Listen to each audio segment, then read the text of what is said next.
નાજા જોગિયા ને વાછુર ખાચર ટક્કર માં લઈને તારા સ્વામિનારાયણ ના આવે તો હાથ પગ ભાંગી નાખું, ત્યાં પુકાર ઉઠે તો ત્યાં પહોંચી જાય. વિસનગર માં સુવો જુલમ ગુજારે હરિભક્તો ઉપર પુકાર ઉઠે ત્યાં પહોંચી જાય. વડોદરામાં નાથ ભક્ત ને જેલમાં પકડે અને પૂરે ત્યાં પુકાર ઉઠે ત્યાં પહોંચે. કુંડાલનો કલો ભગત ને એને કહે તારા સ્વામિનારાયણ સાચા છે, ઉપાડ લોખંડ નો તપેલો ગોળો, પુકાર ઉઠે ને ત્યાં પહોંચે. કોઈને દેરા ઉપર ચડાવ્યો તો માર ધુબાકો તારા સ્વામિનારાયણ સાચા હોય તો તને કાંઈ ન થાય, ત્યાં પુકાર ઉઠે ત્યાં પહોંચે. દરિયામાં રાજુલાનો નાગદાન સોની ડૂબતો હોય, પુકાર ઉઠે તો ત્યાં પહોંચી જાય. રામચંદ્ર વૈદ વડોદરામાં હોય, અડધી રાત્રિએ એના ઘરમાં આગ લાગી હોય ત્યાં પહોંચી જાય. એમાં કોઈ પ્રેમી ભક્ત જમનાબાઈ જેવા હોય એ પુકાર કરે કે મહારાજ મારું ભોજન ગ્રહણ કરવા આવો, તો ત્યાં પાટલે બેસીને ભોજન કરવા પહોંચી જાય. કોઈનો અંતકાળ આવ્યો હોય તો ત્યાં એને લેવા માટે તેડવા માટે શ્રીજી મહારાજ પહોંચી જાય. એક જગ્યાએ એક દેશસ્થ હોવા છતાં અનેક દેશમાં પ્રગટ પ્રમાણ આવી આવીને બેસે છે. એટલા માટે નિષ્કુળાનંદ સ્વામીએ એક પ્રશ્ન મૂકી દીધો છે કે સહજાનંદ સ્વામી જો સર્વેશ્વર ન હોત તો આટલા વિરાટ સત્સંગ સમુદાયનું રક્ષણ કઈ રીતે થયું હોત, અને જો રક્ષણ ન થયું હોત તો આ અનુયાયીનું થયું શું હોત? એટલો પ્રશ્ન મૂકી નિષ્કુળાનંદ સ્વામી આગળ વયા ગયા છે. એકના અનેક રૂપે કોઈ પણ મહાન પુરુષ હોય તો તમે જોજો, તુલસીદાસજીને સંકટ આવ્યું હોય તો રામ લખન એની સેવામાં હાજર રહે, રક્ષા કરે. કોઈ વધીને મહાન પુરુષ હોય તો પોતે પોતાનું રક્ષણ કરે. એથી વધીને કોઈ મહાન પુરુષ સમર્થ હોય તો પોતાને 1, 2, 5 અનુયાયીઓનું રક્ષણ દિવ્ય રૂપે કદાચ કરે, પણ હજારો ને સેંકડોનો દેશ દેશાવરમાં રક્ષણ કરે એવો મહાન પુરુષ હજી સુધી ક્યાંય વિશ્વમાં દેખાયો નથી. એક જ મહાન પુરુષ જો કહેતા હોય તો સહજાનંદ સ્વામી દેખાય. હવે લાગે છે કે આ મહાન પુરુષ છે કે સર્વેશ્વર છે? મહાન પુરુષની કેટેગરીમાં આ પુરુષ નથી આવતા, એનાથી ઉપર ઉઠી જાય છે. અચ્છા, એનાથી થોડા આગળ સાક્ષાત દેવી દેવતાઓએ એમના અનુયાયી, એના શિષ્યો, એમના ભક્તોને શ્રીજી મહારાજ પાસે મોકલી દીધા. પાણી વિના પૂંજા ડોડિયા ગોપનાથ મહાદેવ પાસે નકલંક મહાદેવ છે, એની લિંગને જઈને બાથ ભરી. શું કામ? બચપણથી જ્ઞાન સાધના કરવા વાળો મનમાં એક જ અપેક્ષા છે કે મને સાક્ષાત ભગવાનનું દર્શન થાય. ધ્યાન ઉપાસના કરીને પૂજા ડોડિયા થાક્યા પણ સર્વેશ્વરનું હૃદયમાં દર્શન ન થયું. ત્યારે અરેરાટી થઈ કે આ પરમ કૃપાળુ પરમાત્મા મને દર્શાતો કેમ નથી? મારે નરસિંહ મહેતાની જેમ શિવ ચરણે જઈને શરીર પાડી નાખવું છે. એમ કહીને નકલંક મહાદેવ ભાવનગરના દરિયાના કિનારે એની લિંગને જઈને બાથ ભરી. પૂનમની ભરતી આવી, લોઢ ઉછળ્યો અને એક થપાટ મારીને પૂંજા ડોડિયાને દૂર ફેંકી દીધા. પૂંજા ડોડિયા કે ગજબ, આ શું થયું? ફરીથી દોડીને શિવને બાથ ભરી, ફરીથી વેલ આવી ફટકાર કરી ફેંકી દીધો. ત્રીજી વાર દોડીને જ્યાં બાથ ભરી ત્યાં અવાજ થયો, બેટા બેટા શું કામ મરે છે, શું કામ? જા જા તારે ઘેર, જા તારે ગામ. તળાવની પાળે સાક્ષાત સહજાનંદ સ્વામી ભગવાન છે, એના સાધુ આવ્યા છે, એનું શરણ પકડી લે. અત્યારે હરતો ફરતો માનવ દેહમાં પરબ્રહ્મ ધરતી ઉપર છે, મરી શું કામ જાય છે? જા. શિવે મોકલી દીધા. રેથળ નળ કાંઠાનું રેથળ ગામ, લાલજી નામનો પરમ મુમુક્ષુ તીર્થાટન કરે, હરિભજન કરે. મને ક્યાંય ભગવત ઝાંખી થાય એવો કોઈ સદગુરુ મળે.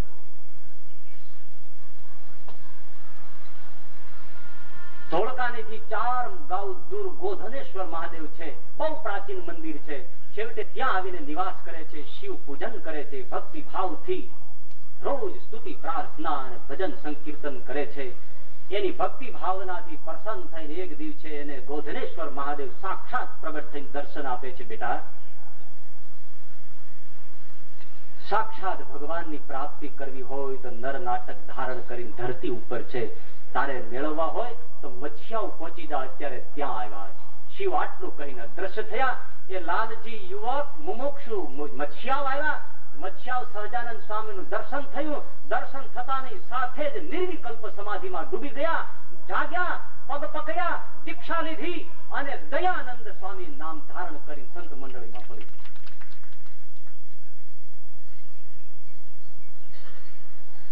દેવી વાળો મગની રામ, દ્રવિડ દેશનો બ્રાહ્મણ, નામ મગની રામ. બચપણથી મુમુક્ષના સંસ્કાર, ભગવાન મળે એવી આકાંક્ષા, તીર્થો કરતો કરતો બંગાળ આવ્યો અને ત્યાં એમ સાંભળ્યું કે પીપા નામના મહારાજ હતા, એને શારદા પ્રસન્ન હતી અને શારદા પ્રસન્ન કર્યા પછી એને ભગવાનને ભેટાવી આપ્યા હતા. તો મને શારદા સિદ્ધ કરાવે એવો કોઈ મળે. એની શોધમાં એક ભૂદેવ મળ્યા. એમની પાસે શિષ્યત્વ ગ્રહણ કર્યું અને શારદાની ઉપાસના કરી. શારદાનો સાક્ષાત્કાર થયો. હવે મને ભગવાન મળશે એવી આકાંક્ષાથી હવે ત્યાંથી વિદાય થવાનું એમણે કહ્યું. ત્યારે એક ગુરુ હતા, એમને કહ્યું કે હવે હું જાઉં છું.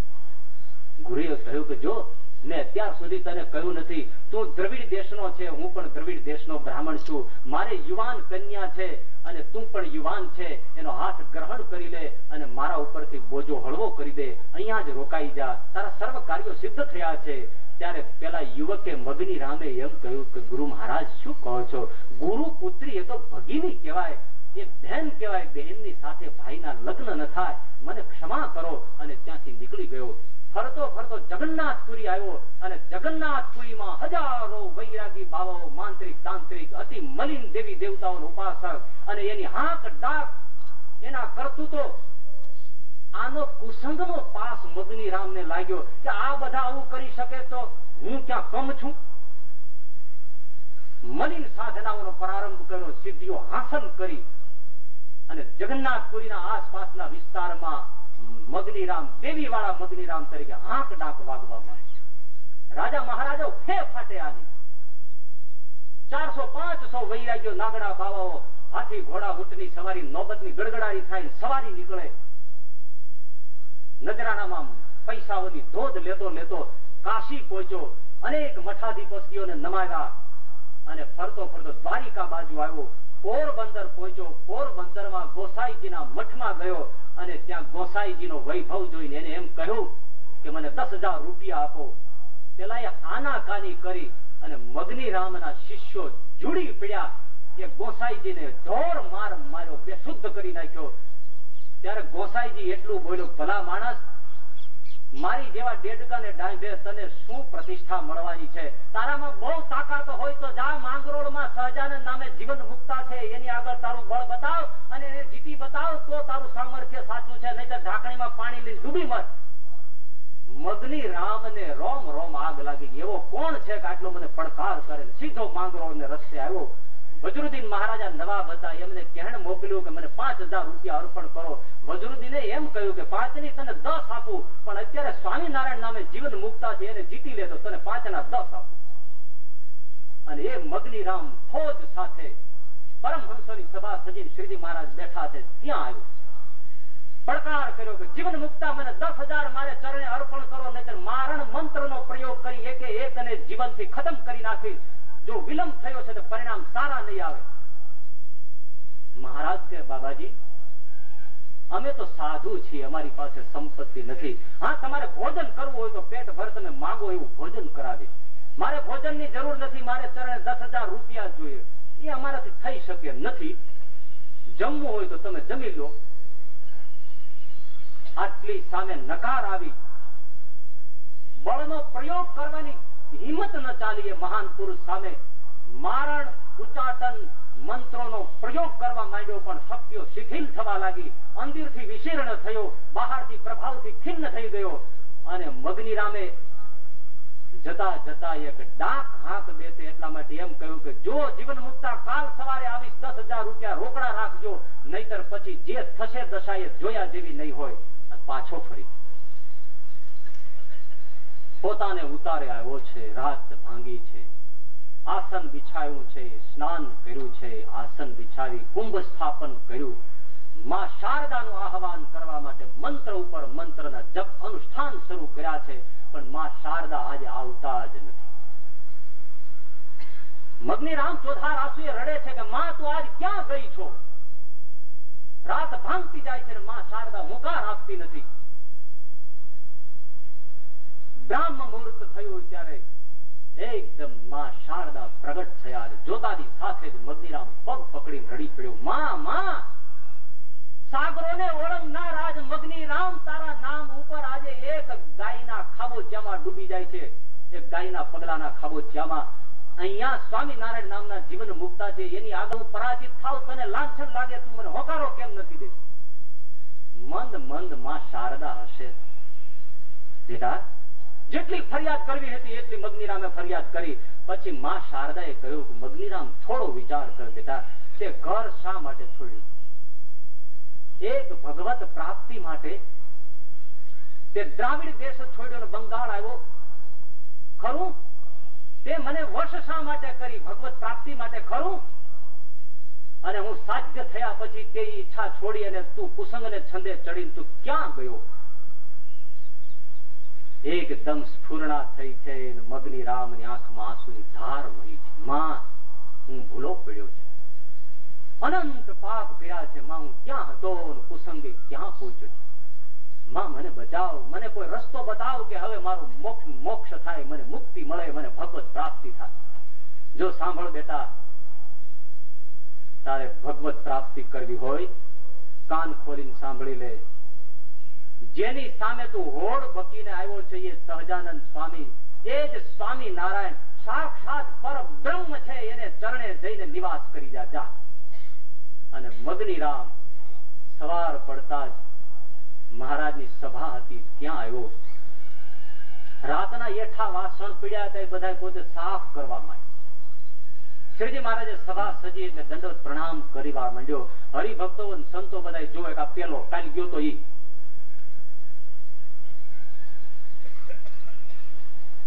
રડતો રડતો મહારાજના પગ પકડ્યા. ત્યારે મહારાજે એમ કહ્યું, બોલો ભાઈ, બોલો બાબાજી, ક્યાં ઈચ્છા? બોલી શકાતું નથી, ગળે ડૂમો આવી ગયો છે. મહારાજ મારા કરોડ કરોડ અપરાધ ક્ષમા કરો, આપને ચરણે મને રાખી દે.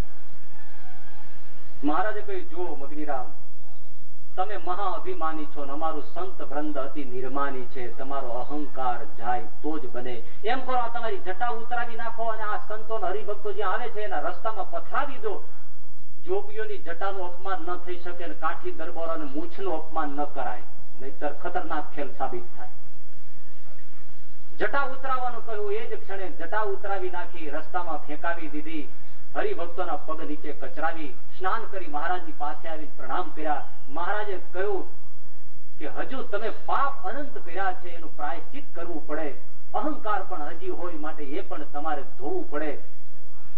જો તમારે સાધુ થઈને મારી પાસે રહેવાની ઈચ્છા હોય તો આ જેટલા હરિભક્તો ને સાધુઓ છે એના પગરખાં પીડ્યા છે એનું પોટલું વાળો, એ તમારા માથા ઉપર મૂકો અને આખી આ સભાને 5 પ્રદક્ષિણા કરીને દંડવત પ્રણામ કરો, તો હું મારી મંડળીમાં સામેલ કરું. મગ્નિરામ ઉભા થયા, એ પગરખાની ગાંસડી વાળી માથે મૂકી પરમહંસો સહિત શ્રીજીને 5 પ્રદક્ષિણા કરી અને સાષ્ટાંગ પ્રણિપાત શ્રીજી મહારાજને કર્યા. શ્રીજી મહારાજે ભગવી કંથા અર્પણ કરી અને એનું નામ અદ્વૈતાનંદ પાડી અને પોતાની મંડળીમાં ભેળવી દીધું.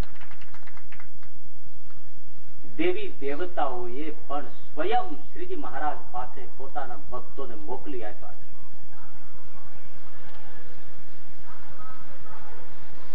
શ્રીજી મહારાજ જયારે હતા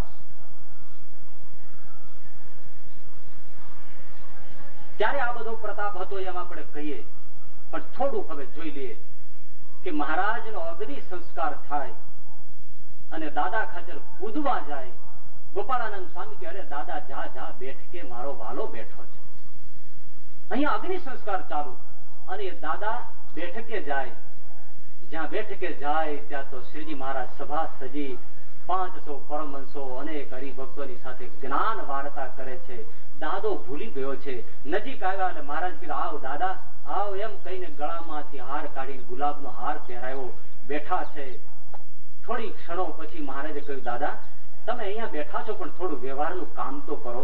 જાઓ વ્યવહાર સંભાળો. ભૂલી ગયા છે શું છે એ.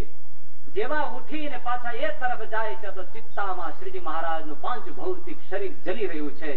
અને દાદાને થયું આ શું? અહીંયા અગ્નિ સંસ્કાર, અહીંયા સાક્ષાત બેઠા છે. એવી રીતે ધામમાં ગયા પછી પણ અનેકને દર્શાયા છે. આજે પણ હજી કોઈ હરિભક્ત શરીર છોડે તો પ્રગટ પ્રમાણ શ્રીજી મહારાજ આવીને તેડી જાય છે. હયાતી એ સહજાનંદ સ્વામીને ભજી ભજીને ત્યારે જેવા પ્રતાપી મહાપુરુષ હતા, આજે પણ એમને ભજી ભજીને પણ સિદ્ધ પુરુષો સત્સંગમાં બેઠા છે. માટે હું ને તમે નિશંકપણે કહી શકીએ કે વિશ્વમાં જેટલા મહાપુરુષો થયા છે એ તમામ મહાન પુરુષો કરતા શ્રીજી મહારાજ અનેક ગણા ઊંચા છે. મતલબ કે મહાપુરુષ નથી પણ સર્વેશ્વર છે. અને છેલ્લે એટલા જ માટે સર્વનો અભ્યાસ કરી અને કિશોરલાલ મશરૂ વાળાએ થોડી નોંધ ટાંકી છે કે અનેકના ચિત્તનું આકર્ષણ કરનાર, બ્રહ્મચર્ય આશ્રમને પુનઃસ્થાપન કરનાર, શુદ્રોને આચાર શુદ્ધિ શીખવનાર, શુદ્ધ ભક્તિ માર્ગ અને શુદ્ધ જ્ઞાન માર્ગના ચાલક, વ્યાસ સિદ્ધાંતના પ્રબોધક એવા સહજાનંદ સ્વામી હતા. જો અવતારો પૃથ્વી ઉપર થતા હોય તો બેશકપણે સહજાનંદ સ્વામી અવતાર સંજ્ઞા આપી શકાય છે. તો આપણી જે વ્યાખ્યાન માળા હતી એમાં સહજાનંદ સ્વામી એક સમાજ સુધારક, સહજાનંદ સ્વામી એક ધર્મ સુધારક, સહજાનંદ સ્વામી એક મહાપુરુષ અને છેલ્લે જે નિર્વિવાદ વાત છે એ કે સહજાનંદ સ્વામી એક સર્વેશ્વર સાક્ષાત નારાયણ છે. એ સિદ્ધ કરીને આપણે અહીં વ્યાખ્યાન માળાને સમાપ્ત કરીએ છીએ. સહજાનંદ સ્વામી મહારાજની જય.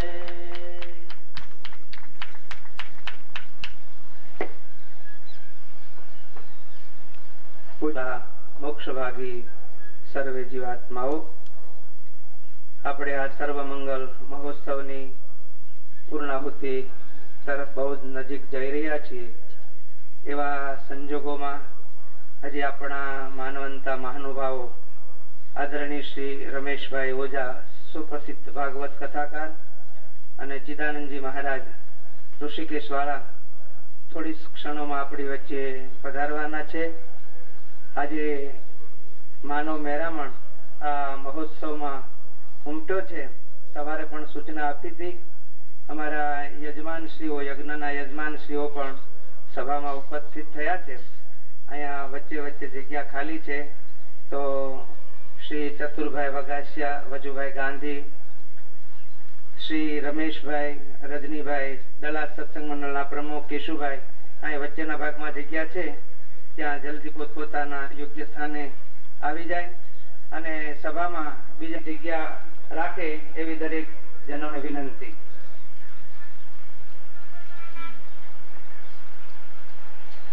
હવે આપણી વચ્ચે અનેક મહાનુભાવ, સંતો, મહંતો અત્રે ઉપસ્થિત થયેલા છે.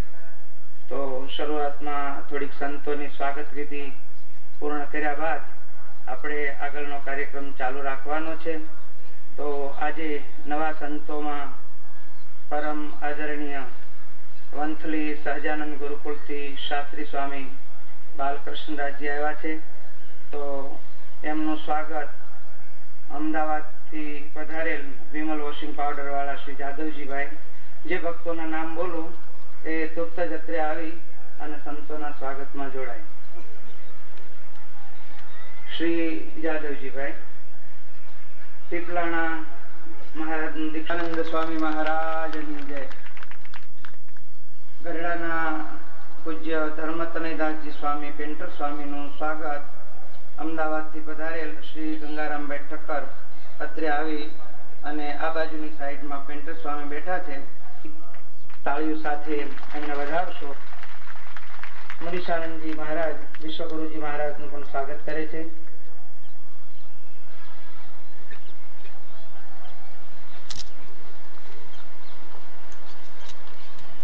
ખાંભા ગુરુકુળથી મંગલાસરસિરાનંબુજં પૂજિતં સુરનરો સમરમુદા ધર્મનંદન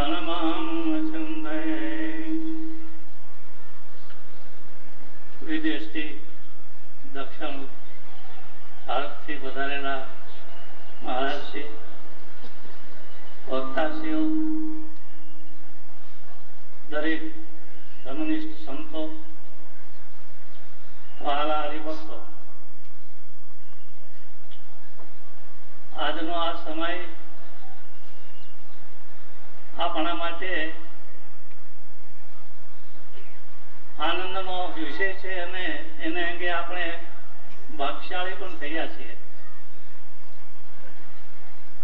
ટૂંકમાં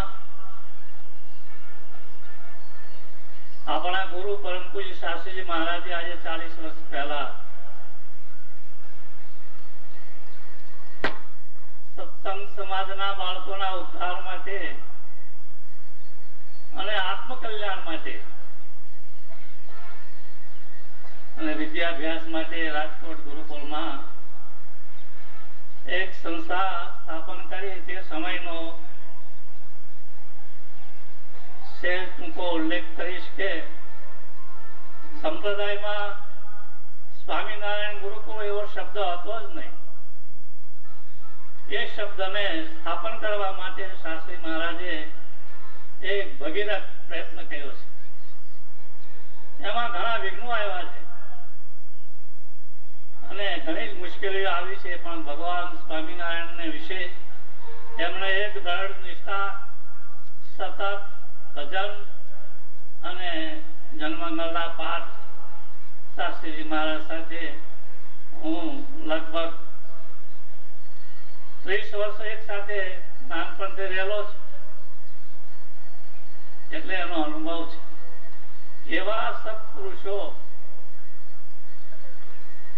કે જેમણે અનંત જીવના કલ્યાણ માટે દાખલો કરી, પોતે દુઃખ વેઠી, મુશ્કેલીઓ વેઠી, અપમાન સહન કરી અને આ સમૂહ એક સ્થાપના સંસ્થાની કરી છે, જેનું પરિણામ આજે આપણે જોઈએ છીએ કે આજે 25,000ની આ મેઘની સભા, એમાં સ્વામીએ ગ્રસ્તના વિદ્યાર્થીઓને તો વિદ્યાભ્યાસ કરાવ્યો અને સંસ્કાર આપ્યા, પણ એની સાથે સાથે પોતાના ત્યાગી શિષ્યો એમનો પણ એક સમુદાય મોટો કર્યો છે કે જે સમુદાય અત્યારે લગભગ ગુણાતીતાન સ્વામી વખતમાં એમના જે શિષ્યોનો સમુદાય હતો એટલો સમુદાય અત્યારે શાસ્ત્રી મહારાજના શિષ્યોનો થયો છે. એ એક અલૌકિક છે. અને એમાં પણ બધાને અભ્યાસ કરાવી. વિદ્વાન શરૂઆતમાં સ્થાપના સંસ્થાની થાય, પણ ભણેલા અમે કોઈ હતા નહીં, અમે જૂના શિષ્યો છે પણ અભણ છે. શાસ્ત્રી પુરાણી ભગુજીંદાજી એ થોડોક અભ્યાસ સંસ્કૃતમાં કરેલો, હું ને અરજિંદાજી કોઠારી એ તમે પથરા ઉપાડતા હો અને હજી ઉપાડીએ છીએ.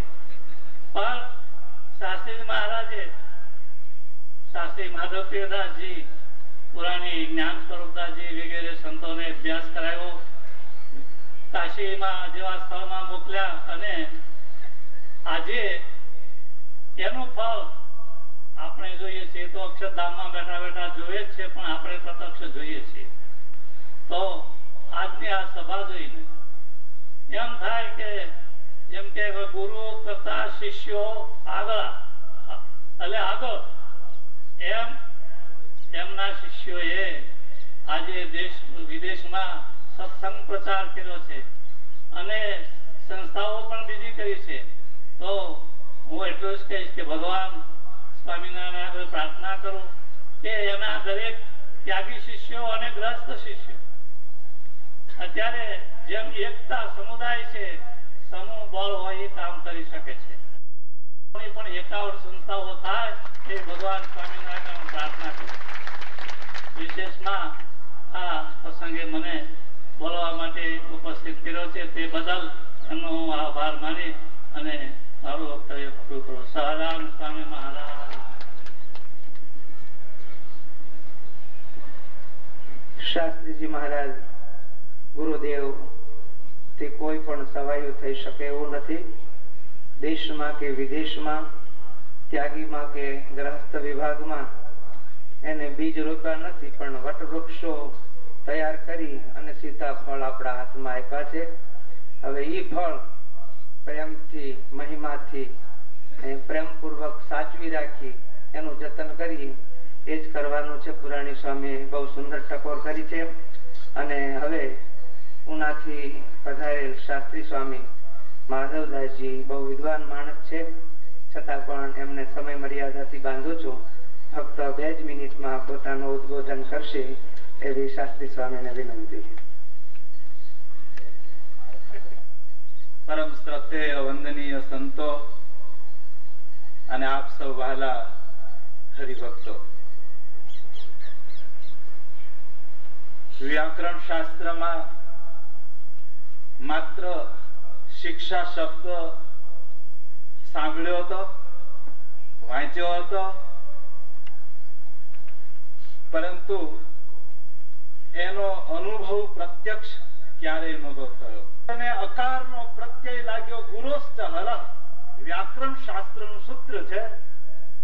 અને એ પ્રત્યય લાગતા જ્યારે શિક્ષા શબ્દ સમાજમાં નિષ્પન્ન થયો ત્યારે પ્રત્યય પ્રતીતિ એવું પણ એક સૂત્ર છે.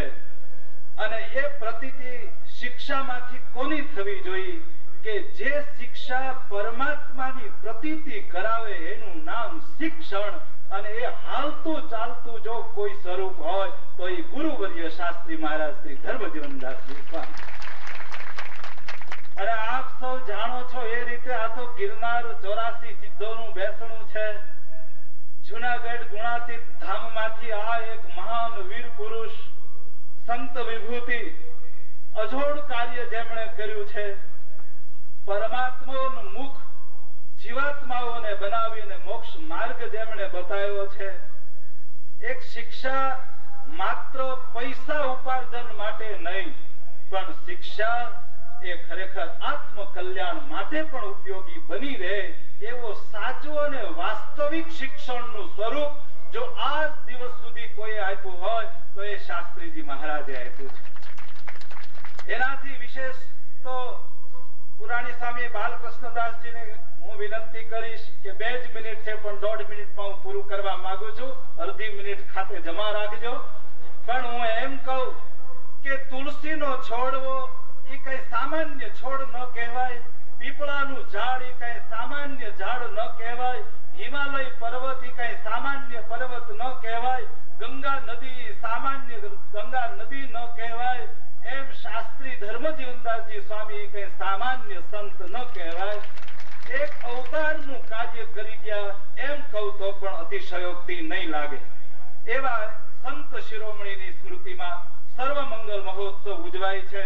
ત્યારે મારા હૃદયની તમામ શુભકામનાઓ અને કોટી કોટી વંદનની સાથે આપ સૌને પણ વંદન અસ્તુ. ધન્યવાદ.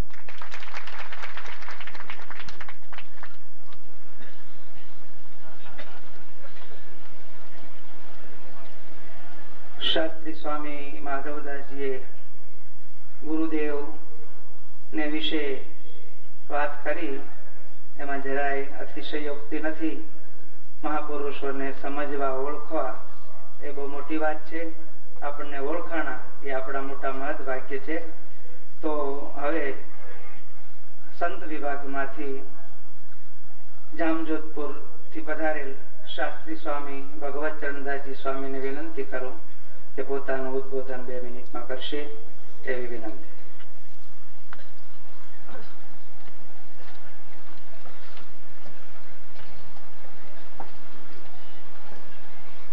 ઈષ્ટદેવ ભગવાન સ્વામિનારાયણ, પૂજ્ય ગુરુવર્ય શાસ્ત્રી સ્વામી ધર્મજીવનદાસજી, તેમજ શાસ્ત્રી સ્વામી, તેમજ કથાના વક્તા માધવપ્રિયદાસજી, તેમજ સર્વ સંતો અને વહાલા હરિભક્તો. સ્વામિનારાયણ સંપ્રદાયની અંદર ભગવાન સ્વામિનારાયણે શિક્ષાપત્રીમાં સદવિદ્યાની પ્રવૃત્તિની કલમ ટાંકી છે. આજથી 50 વર્ષ પહેલા પૂજ્ય શાસ્ત્રી મહારાજે એ કલમને તાજી કરી, યાદ કરી અને પૃથ્વી પર સદવિદ્યાની પ્રવૃત્તિ કરાવવી. એમાં એક વિદ્વાન વિપ્રને રાખી અને આજે વિદ્યાની પ્રવૃત્તિ એ સૌ પ્રથમ શાસ્ત્રી મહારાજે શરૂ કરી છે અને સંપ્રદાયની અંદર ઘણા ગુરુકુલો બન્યા છે 56 કે 57 જેટલા ગુરુકુલો છે એ ગુરુકુલોનું મેન જો કોઈ કારણ હોય તો સ્વામિનારાયણ ગુરુકુલ રાજકોટ છે શાસ્ત્રી મહારાજે આ જે પ્રવૃત્તિ કરે છે ગુણાતીતાનંદ સ્વામી લખ્યો કે કરોડો મનવાર અક્ષરધામની અંદર ભરી જ આવે છે કોઈ એમ કે ઈ કેમ ભરાય તો એક એક સાધુની વાહે લાખ લાખ માણા ફરશે ત્યારે આ સત્સંગ થયો એમ માનશું તો અત્યારે આ ગુરુકુલની અંદર લાખો જે વિદ્યાર્થીઓ સમાજની અંદર અભ્યાસ કરી અને સ્વામિનારાયણ સંપ્રદાયને જે વેગ આપે છે દેશમાં વિદેશની અંદર જુઓ તમે તો સ્વામિનારાયણ સંપ્રદાય એનો જે પ્રચાર થયો છે એનું મેન જો કારણ હોય તો આપણા ગુરુ શાસ્ત્રીજી મહારાજ છે તો આવા પૂજ્ય ગુરુવર્ય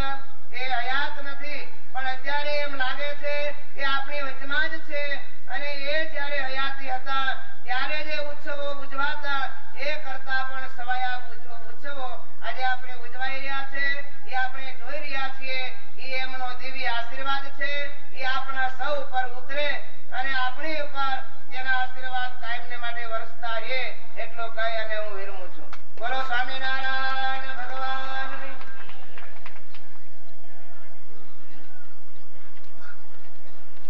આપણે અત્યારના સમયને માટે જેમની ખૂબ જ આતુરતાથી રાહ જોઈ રહ્યા હતા એવા ભાગવત ભૂષણ પરમ આદરણીય શ્રી રમેશભાઈ અને ઠેક સુદૂરથી પધારેલ ચિદાનંદજી મહારાજ આપણી વચ્ચે સભામાં ઉપસ્થિત થયા છે એમનો આપણે પૂર્ણતયા લાભ લેવાનો છે તો હવે છેલ્લે સંત વિભાગમાંથી એક જ સંતનું મનની પ્રવચન સાંભળી ત્યાર પછી આ મહાનુભાવોનું સ્વાગત અને પ્રવચન બાબતનો હવાલો આપણા શાસ્ત્રી સ્વામી માધુપ્રીદાસજીને હું સોંપીશ તો છેલ્લે ભુજથી પધારે યુવાન ઉત્સાહી અને ખૂબ સમજદાર સંત શાસ્ત્રી સ્વામી વૃંદાવન વિહારીદાસજી સ્વામી અત્રે આવી ફક્ત 2 મિનિટમાં પોતાનું ઉદ્બોધન કરશે એવી વિનંતી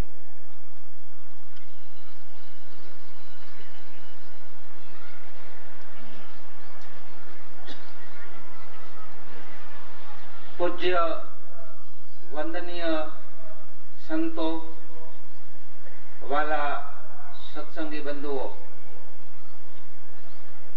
અત્યાર સુધી સ્વામી શ્રી હરિ સ્વરૂપદાસજીના કંઠેથી આપણે આ સ્વામિનારાયણ સંપ્રદાય અને આ સ્વામિનારાયણ ભગવાન એ શું છે એના વિશે આપણે ખૂબ સાંભળ્યું અને અંતે આપણે એ નિર્ણય ઉપર આવ્યા અને સ્વામી આપણે એ નિર્ણય ઉપર લઈ આવ્યા કે આ સ્વામિનારાયણ ભગવાનના સંતો અને આ સ્વામિનારાયણ સંપ્રદાય એ કોઈ સામાન્ય વસ્તુ નથી એક અજોડ વસ્તુ અદ્વિતીય વસ્તુ છે અને સ્વામિનારાયણ ભગવાન એ કદાચ એને કોઈ મહાપુરુષ કહેતું હશે કોઈ એને સમાજ સુધારક કહેતું હશે પણ આપણે આજે એ નિર્ણય ઉપર આવ્યા કે સ્વામિનારાયણ એ કોઈ મહાપુરુષ નથી એ સ્વામિનારાયણ એ પરાત્પર પરબ્રહ્મ નારાયણ પોતે છે એ નિર્ણય ઉપર આવ્યા અને એ વસ્તુ સ્વામીએ સિદ્ધ કરી બતાવી એટલું જ નહીં કે સ્વામિનારાયણ જે વખતે આ પૃથ્વી ઉપર પ્રગટ હતા ત્યારે જ આવો પ્રતાપ આવો ઐશ્વર્ય આપણે જોઈ શકતા હતા પણ અત્યારે આપણે આ ઉત્સવની અંદર અત્યારે પ્રત્યક્ષ આપણે નિહાળી શકીએ છીએ કે જે સ્વામિનારાયણ ભગવાનના વખતમાં સંતો હતા અને એવા ને એવા સંતો આજે પણ છે કે જે સ્વામિનારાયણ પોતે જે કામ કરી બતાવતા હતા, પરાત્પર બ્રહ્મ જે કાર્ય કરી શકતા હતા, એ કાર્ય એના સંતો આજે પણ કરી શકે છે. એવું આપણે આ સ્વામી શાસ્ત્રી સ્વામી પૂજ્ય શ્રી ધર્મજીવનદાસજી સ્વામીના આ કાર્યો ઉપરથી, આ એક વિદ્યાદાનની પ્રવૃત્તિ ઉપરથી, આ એક શિક્ષણ સંસ્થાઓ ઉપરથી, આ એક ધાર્મિક આયોજનો ઉપરથી, અને એમને જે એક આ શિષ્ય સમુદાય તૈયાર કર્યો છે, આ સંતો તૈયાર કર્યા છે.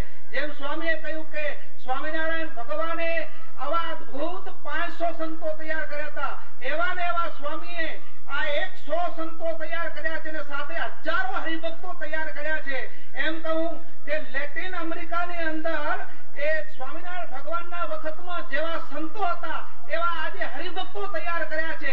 અને આ સંતો ત્યાં જઈને અને ત્યાંના હરિભક્તોને સાથે રહીને અમેરિકાની અંદર, લેટિન અમેરિકાની અંદર ત્યાંના જે દિવ્ય નહીં પેલા સ્વર્ગના ઇન્દ્ર જેવા જે માણસો છે, એને સ્વામિનારાયણ ભગવાનના ભક્ત બનાવ્યા છે. આ સનાતન ધર્મ સ્વીકાર્યો છે, અને આજે એ લોકો નારાયણ નારાયણ સ્વામિનારાયણ સ્વામિનારાયણ મંત્ર જપે છે. એ શક્તિ, એ પ્રતાપ, એ કાર્ય, એ અદ્ભુત કાર્ય છે. એના ઉપરથી આપણે સૌ સમજી શકીએ છીએ કે સ્વામિનારાયણ ભગવાન આ પૃથ્વી ઉપર અત્યારે પણ પ્રગટ છે. આવા સંતો દ્વારા અને આવા કાર્યો દ્વારા આપણે એને પ્રત્યક્ષ નિહાળી શકીએ છીએ, અનુભવી શકીએ છીએ. તો હું અહીંથી આ સંતોને સ્વામી પૂજ્ય સ્વામી શ્રી દેવકૃષ્ણદાસજી, પૂજ્ય સ્વામી શ્રી માધવપ્રિયદાસજી, એમને વિનંતી કરું કે આગળમાં એક સંત થઈ ગયા કે જે ગુરુ નાનક, એમણે એમ કહ્યું કે મહાપુરુષો છે એ કોઈ પણ એક જગ્યાએ સીમિત રહેવા જોઈએ નહીં, એ દુનિયાની અંદર વિખેરાઈ જવા જોઈએ. એમ આવી જે અદ્ભુત સંસ્થાઓ હોય અને આવી જે આવા જે અદ્ભુત સંતો હોય, એ જો માત્ર એક સિટી પૂરતા જો મર્યાદિત રહે તો દેશના કમનસીબ, અને એક દેશ પૂરતા જો મર્યાદિત રહે તો દુનિયાના કમનસીબ. એટલે આવી સંસ્થાઓ અને આવા જે સંતો છે એ આ દેશ પૂરતા નહીં પણ આખા દુનિયાની અંદર પસરાઈ જવા જોઈએ, અને આવી સંસ્થાઓ છે એ આખા વિશ્વની અંદર પોતાની પાંખો પસરાવે એવી શુભકામના સાથે હું વિરમું છું.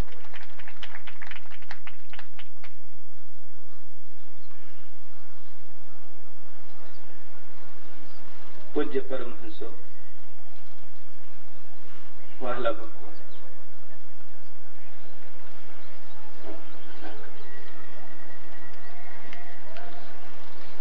તમે બધા અમારા ઉપર એટલા બધા આશીર્વાદ વરસાવો છો, બીક લાગે છે કે નાનકડા ખોવામાં એ વર્ષા સમાય કે નહીં સમાય. આજ આપણી આંખો ધન્ય બની રહી છે. આપણી વચ્ચે ભારતની શ્રેષ્ઠ વિભૂતિઓ ઉપસ્થિત છે. આજે આપણો પૂર્ણાહુતિનો આગલો દિવસ છે. પૂજ્યપાદ विश्व गुरु जी महाराज विराजे हुए हैं। पुनीताचार्य जी महाराज खूब कृपा करके आए हुए हैं અને જેની આપણે ખૂબ પ્રેમથી રાહ જોતા હતા એ ભાઈ, એમને માટે એક જ શબ્દ મને બરાબર લાગે છે કે જે આજે સમસ્ત વિશ્વના બંધુ છે, ભાઈ છે, ભાગવત ની ગંગા દેશ ને વિદેશમાં જેમણે વહાવી છે, પરિચય આપવા માટે વાણી ટૂંકી પડે અને શબ્દોનો પરિચય કેટલીક વિભૂતિઓ માટે બહુ નાનો પડે. આપણે બધા જાણીએ જ છીએ. તો એ આપણા ભાઈ આજ આપણી વચ્ચે કેટલો પરિશ્રમ કરીને આવ્યા છે. હૃદયથી અભિવાદન પૂર્વક એમનું હાર્દિક સ્વાગત કરીએ તાલીઓના નાદથી.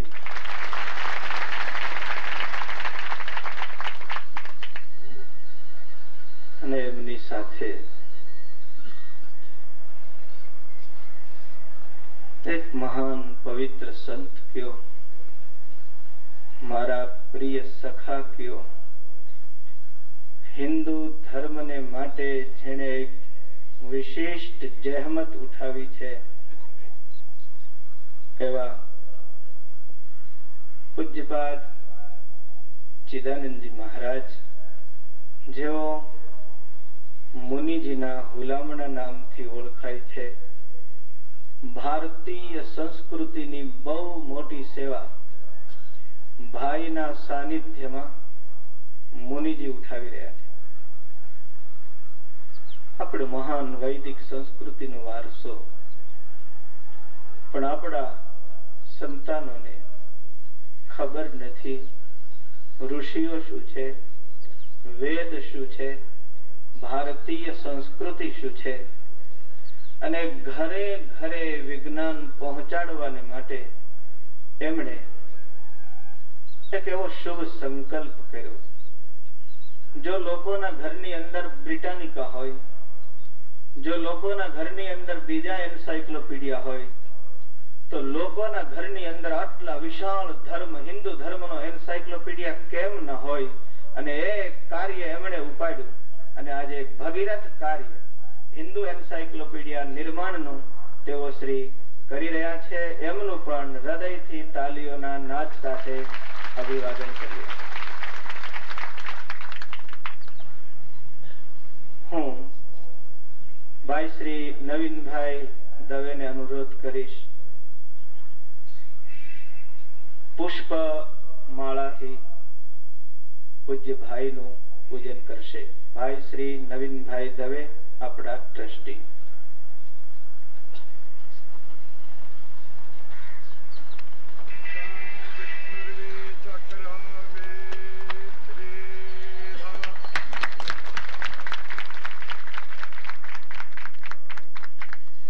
હવે અમારા ડલા સત્સંગ મંડળના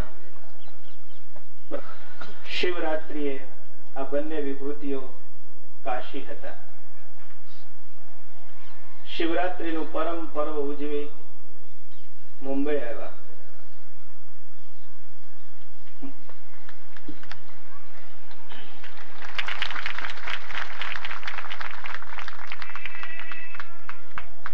મુનિજી એક દિવસ એક જગ્યાએ બહુ ઓછા રહેતા હશે.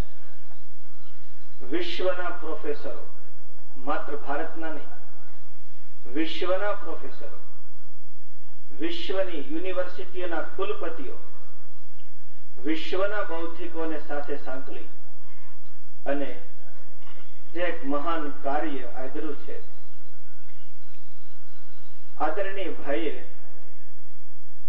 પોતાનો સર્વ સમય અને સર્વ કથાઓ આ એન્સાઇક્લોપીડિયા માટે અર્પણ કરેલી છે. ભારત વર્ષનું એક બહુ મોટું કાર્ય ભક્તો થઈ રહ્યું છે. સ્નેહવશ નિમંત્રણ દીધું. માધ્યમ અમારા મહેન્દ્રભાઈ વ્યાસ. મહેન્દ્રભાઈ આવો.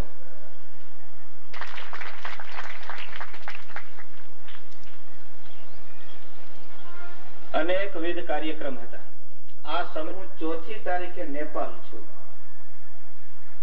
મેં એમ કહ્યું તમે 5મી તારીખે આવો. નિમંત્રણ આપતા તો આપ્યું અને એમણે સહર્ષ એમ ન કહ્યું કે હું નેપાલ થી જુનાગઢ કેમ પહોંચીશ, કે આવીશ. મને મનમાં થયા કરે કે પ્રેમના બંધનથી નિમંત્રણ સ્વીકાર્યું. એમણે હા પાડી. મહેન્દ્રભાઈને કહ્યું કે આપણે તકલીફ બહુ દઈ છે, નેપાલ થી જુનાગઢ આવવું. એ નાની વાત નથી.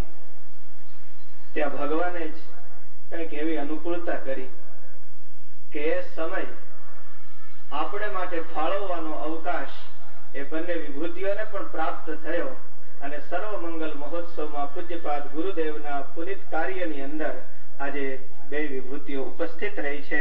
એ આપણા માટે આનંદનો વિષય છે. વિઘ્નો તો ઘણા આવ્યા. રાજકોટ આવવાના હતા પણ આજ ફ્લાઇટ કેન્સલ થઈ. તો પોરબંદર થી આવવાનું નક્કી કર્યું તો ફ્લાઇટ કેશોદ ઉતરી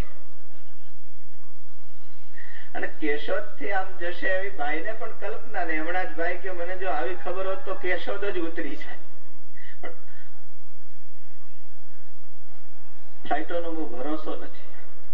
આ દેશની સરકારોનો ભરોસો નથી તો ફ્લાઇટોની તો વાત જ ક્યાં કરવી.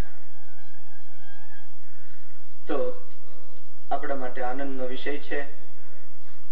આટલું હૃદયથી સ્વાગત કરી એક નાનકડો વિધિ કેસેટ ઉદ્ઘાટનનો છે. આપણા ગુરુકુલ દ્વારા જે કેસેટો બહાર પડે છે વિનોદ પટેલ અને હસમુખ પાટડિયાના કંઠે, તો આજે એ કેસેટોનો વિમોચન વિધિ આદરજાભાઈ સંભાળશે ભાઈને હાથે અને પૂજ્યપાદ પુનિતાચાર્યજી મહારાજને હાથે બે કેસેટોનું વિમોચન આપણે કરીશું. આદરજા બધા સ્વામિનારાયણ સંપ્રદાયના મહાભાગ રૂપી પુષ્પો ખીલી રહ્યા છે સ્ટેજ ઉપર સંત રૂપી ત્યારે, અને આટલો વિશાળ ભાવિકોનો સમુદાય છે એ વચ્ચે કેસેટનું વિમોચન કરી રહ્યા છીએ. અને એ કેસેટનું નામ છે કીર્તન આરાધના ભાગ 7 શ્યામ કી જોગનિયા. આજના પ્રસંગે આ શ્યામ કી જોગનિયા કેસેટનું વિમોચન કરે અને એ વિમોચનની સાથે આપણે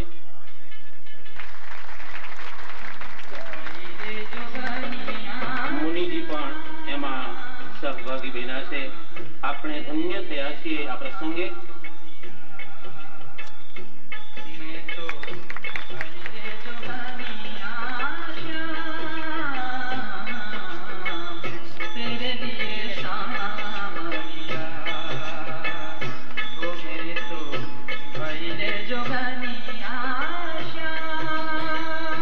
પૈસાનો ઉપયોગ પરમાત્માના કીર્તનોની પ્રસિદ્ધિ માટે થાય,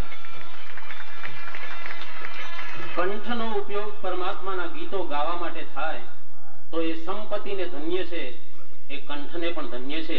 આજે નવીનભાઈએ અને ભાઈ હસમુખ પાટડિયાએ આ બંનેના કંઠના અને સંપત્તિના સહયોગથી ગુરુકુલ દ્વારા કેસેટનું પ્રકટીકરણ થયું.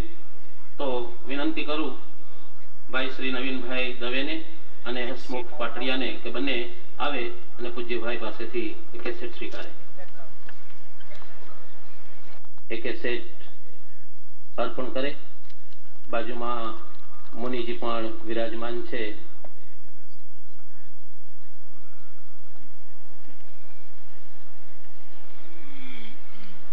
બીજી એક કેસેટ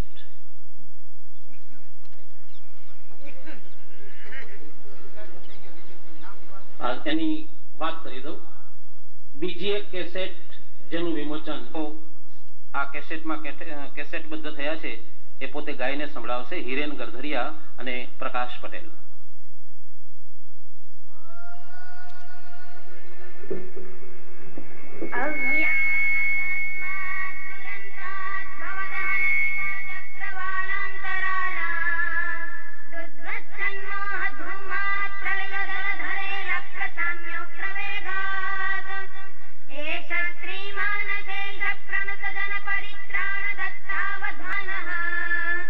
कारुण्यापाङ्गपुरैरमृतर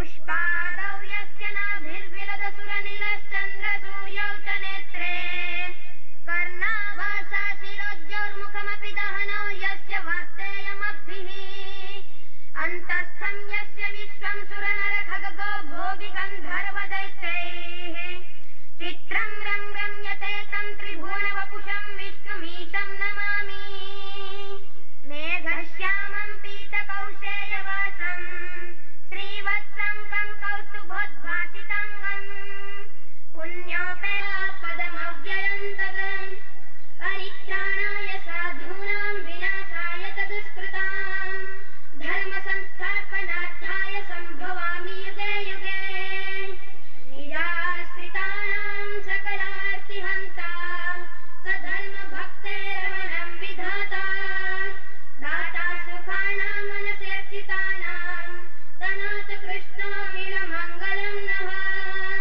बोलो राधारमण देवनी जय। દક્ષિણ ભારતના પૂજ્ય કેએસ વરદાચાર્યજી જે આવેલા ધીરુભાઈ કોટડિયાનું સન્માન થઈ રહ્યું છે અને સાધુ જગત પાવનદાસજી પણ આવે એમને પણ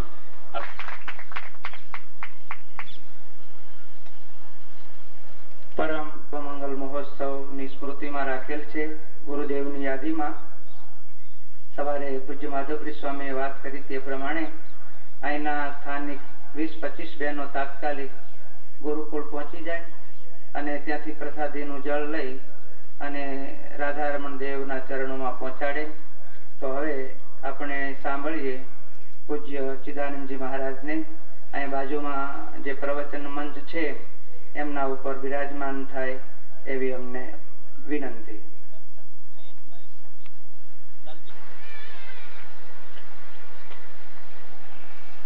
श्री विभूषित करा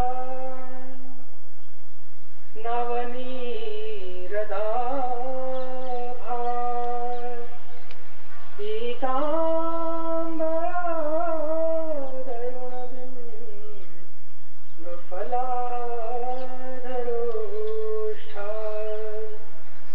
पूर्णेन्दु सुंदर मुखा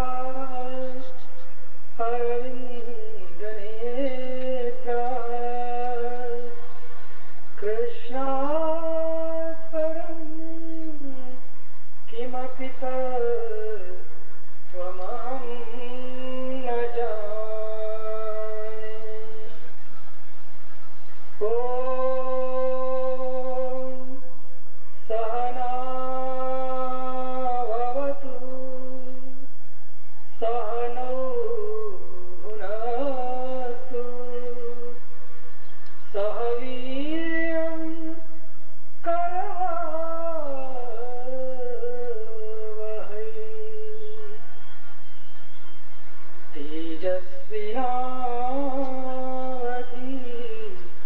तेजस्विनावधीतमस्तु मा विद्विषावहै.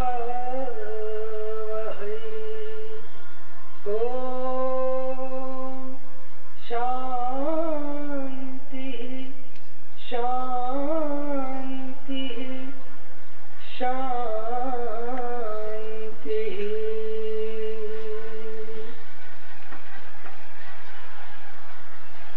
मंच पर उपस्थित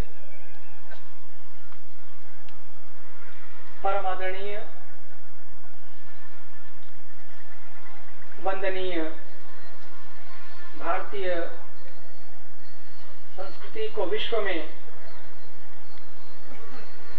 गंगा की पावनता की तरह अपने चरित्र आचरण से, अपने पवित्र आचरण से, पवित्र चरित्र से प्रवाहित करने वाले संत श्री रमेश भाई जी ओझा, परम आदरणीय हमारे पूज्य माधव प्रियदास स्वामी जी महाराज, जिन्होंने अपने जीवन को पूरे समाज के लिए, संस्कृति के लिए और संस्कारों के लिए समर्पित किया है. परम आदरणीय तपोमूर्ति हमारे जूनागढ़ में ही विराजमान यहाँ के देवता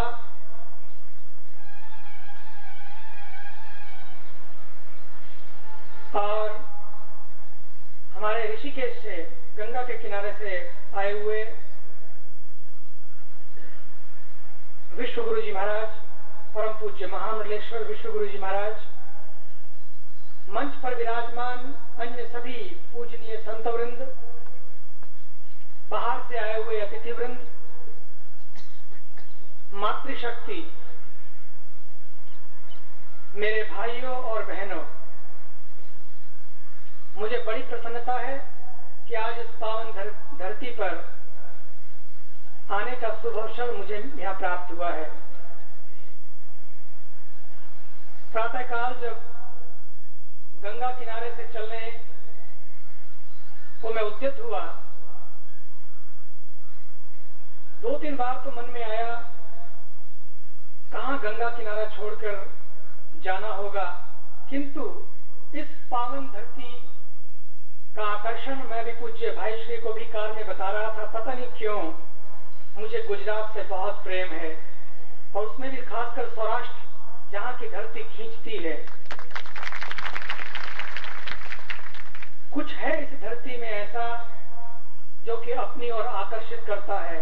नहीं तो पहाड़ कहां नहीं है, किस देश में नहीं है।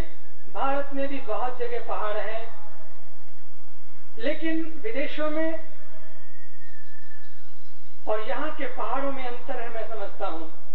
और यहाँ के पहाड़ों को भी अब उसी दृष्टि से लिया जा रहा है, लेकिन हमें नहीं भूलना चाहिए कि वहां पर यदि पहाड़ों पर लोग जाते हैं तो पिकनिक करने जाते हैं, और यहाँ के पवित्र पहाड़ पर जब लोग आते हैं तो पूजा करने आते हैं। यही इस संस्कृति की देन है।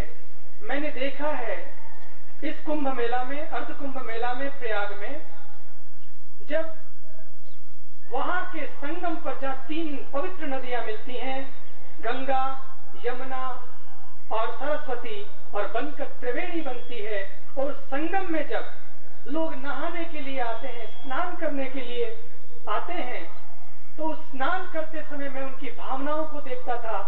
2 करोड़ लोग, क्योंकि हमारा कैंप सबसे पहले था, तो जो भी गुजरता था वहां से जाता हुआ गुजरता था। बस जय गंगे, जय गंगे, जय त्रिवेणी, जय प्रयाग का कीर्तन करते हुए 2 करोड़ लोग। कैसी श्रद्धा है। संगम तो पिट्सबर्ग में भी है, जहां मैं अमेरिका में मुझे समय समय पर रहना पड़ता है। उस पिट्सबर्ग में भी 3 नदियों का संगम है, लेकिन मैंने कभी किसी को जय गंगे करते नहीं देखा, कभी किसी को वहां पर स्नान करते नहीं देखा। भूल चूक कर कोई नहाने चला भी गया हो तो लोग उसको बाहर निकाल लेते हैं, क्योंकि वहां केवल नदी को नदी माना गया है, पानी माना गया है। ये भारत ही है जहां पर जल, पानी को गंगा जल अमृत माना गया, केवल जल नहीं बल्कि अमृत माना गया है, पवित्र माना गया है। और लोग यहाँ नहाते नहीं हैं बल्कि स्नान करते हैं।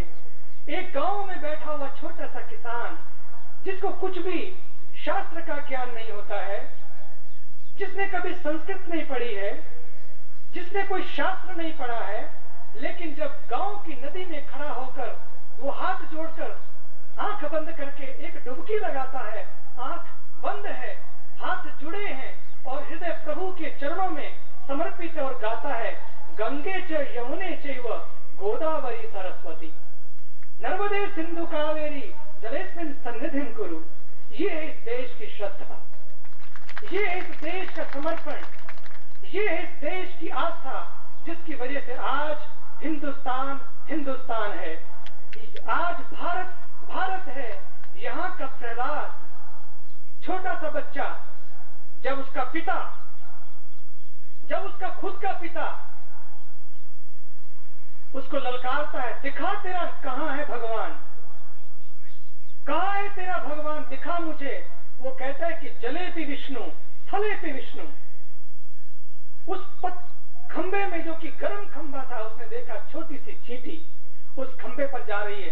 प्रहलाद ने देखा उस चींटी में भी विष्णु है, जले पे विष्णु, थले पे विष्णु। जब देखा कि सब जगह विष्णु है। ये है यहाँ की भारतीयता, ये है यहाँ की संस्कृति, और इसी संस्कृति को देने के लिए ही ये समागम किए जाते हैं। और धर्म जीवन, जिनका जीवन खुद ही धर्म रूप था, ऐसे संत धर्म जीवन दास जी महाराज समाज के लिए ऐसे प्रयास करते हैं। ये वो धरती है, कौन नहीं जानता है, जिसने इस देश को नहीं पूरे विश्व को गांधी दिया है। ये वो धरती है, गांधी का कितना बड़ा महत्व है पूरे विश्व से पूछिए। कल मैं प्रातःकाल एक इंग्लिश का न्यूज़पेपर था, ये आज ही का था, शायद हम दोनों प्लेन में पढ़ रहे थे, आज ही के पेपर में मैंने एक कोटेशन पढ़ा आज ही के पेपर में। तो उसमें लिखा था कि महात्मा गांधी और नेल्सन मंडेला, हम अफ्रीका का होने वाला हो गया राष्ट्रपति, और वो व्यक्ति के बारे में जब तुलना की जा रही है, बताया जा रहा है कि दोनों के रास्ते भले ही अलग अलग थे, लेकिन उन दोनों ने राह एक पकड़ी और दोनों के आदर्श एक थे। और कहा कि महात्मा गांधी की तुलना की गई। अब बताइए, महात्मा गांधी से वहां का राष्ट्रपति के लिए बात कही जा रही है, महात्मा गांधी के लिए आज विश्व की सरकारें बात कर रही हैं। अभी मैंने आज फिर पढ़ा छोटी सी न्यूज कि एक और गांधी टाइप हीरो मैक्सिको की सिटी में, वहां पर अमेरिका में, कि वो भी उसी तरह से उनके आदर्शों को पढ़कर, उनकी जीवनी को पढ़कर, उनके विचारों को पढ़कर उस अमेरिका में, उस मैक्सिको में क्रांति कर रहा है। देखिए, वो गांधी इस धरती की देन है, इसी सौराष्ट्र की देन है। मैं इसलिए याद दिलाना चाहता हूं कि जब मैं इस धरती पर आता हूं, सचमुच प्रणाम करने को मन करता है, और मैं तो चाहता हूं कि यहाँ के कण कण को मेरा मन करता है नमन करते हुए ही मैं यहाँ की यात्रा शुरू करूं, और आज की ये यात्रा भी शुरू करूं, ऐसा मन करता है। बहुत अच्छा लगता है मुझे। मैं इस गौरव को इसलिए याद दिलाना चाहता हूं, इस गुजरात को। गुजरात में बहुत संभावनाएं छिपी हैं, बहुत संभावनाएं छिपी हैं। गुजराती जिस देश में भी चले गए, पूरे विश्व में चले गए, केवल पूरन पूरी और ढोकला केवल साथ लेकर नहीं गए, बल्कि अपनी संस्कृति को भी साथ लेकर गए हैं।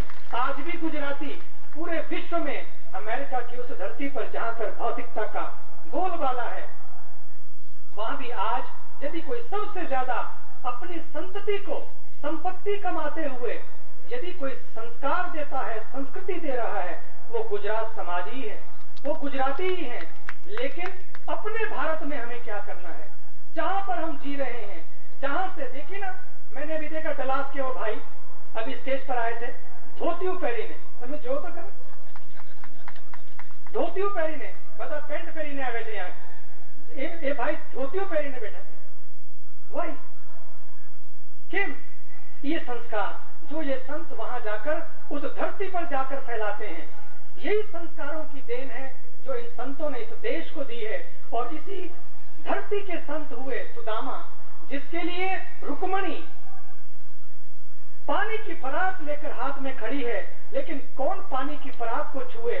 कृष्ण तो जब सुदामा जाते हैं, कृष्ण तो अपने आंखों के जल से पानी परात को हाथ छुओ नहीं, नैनन के जल से पग धोए।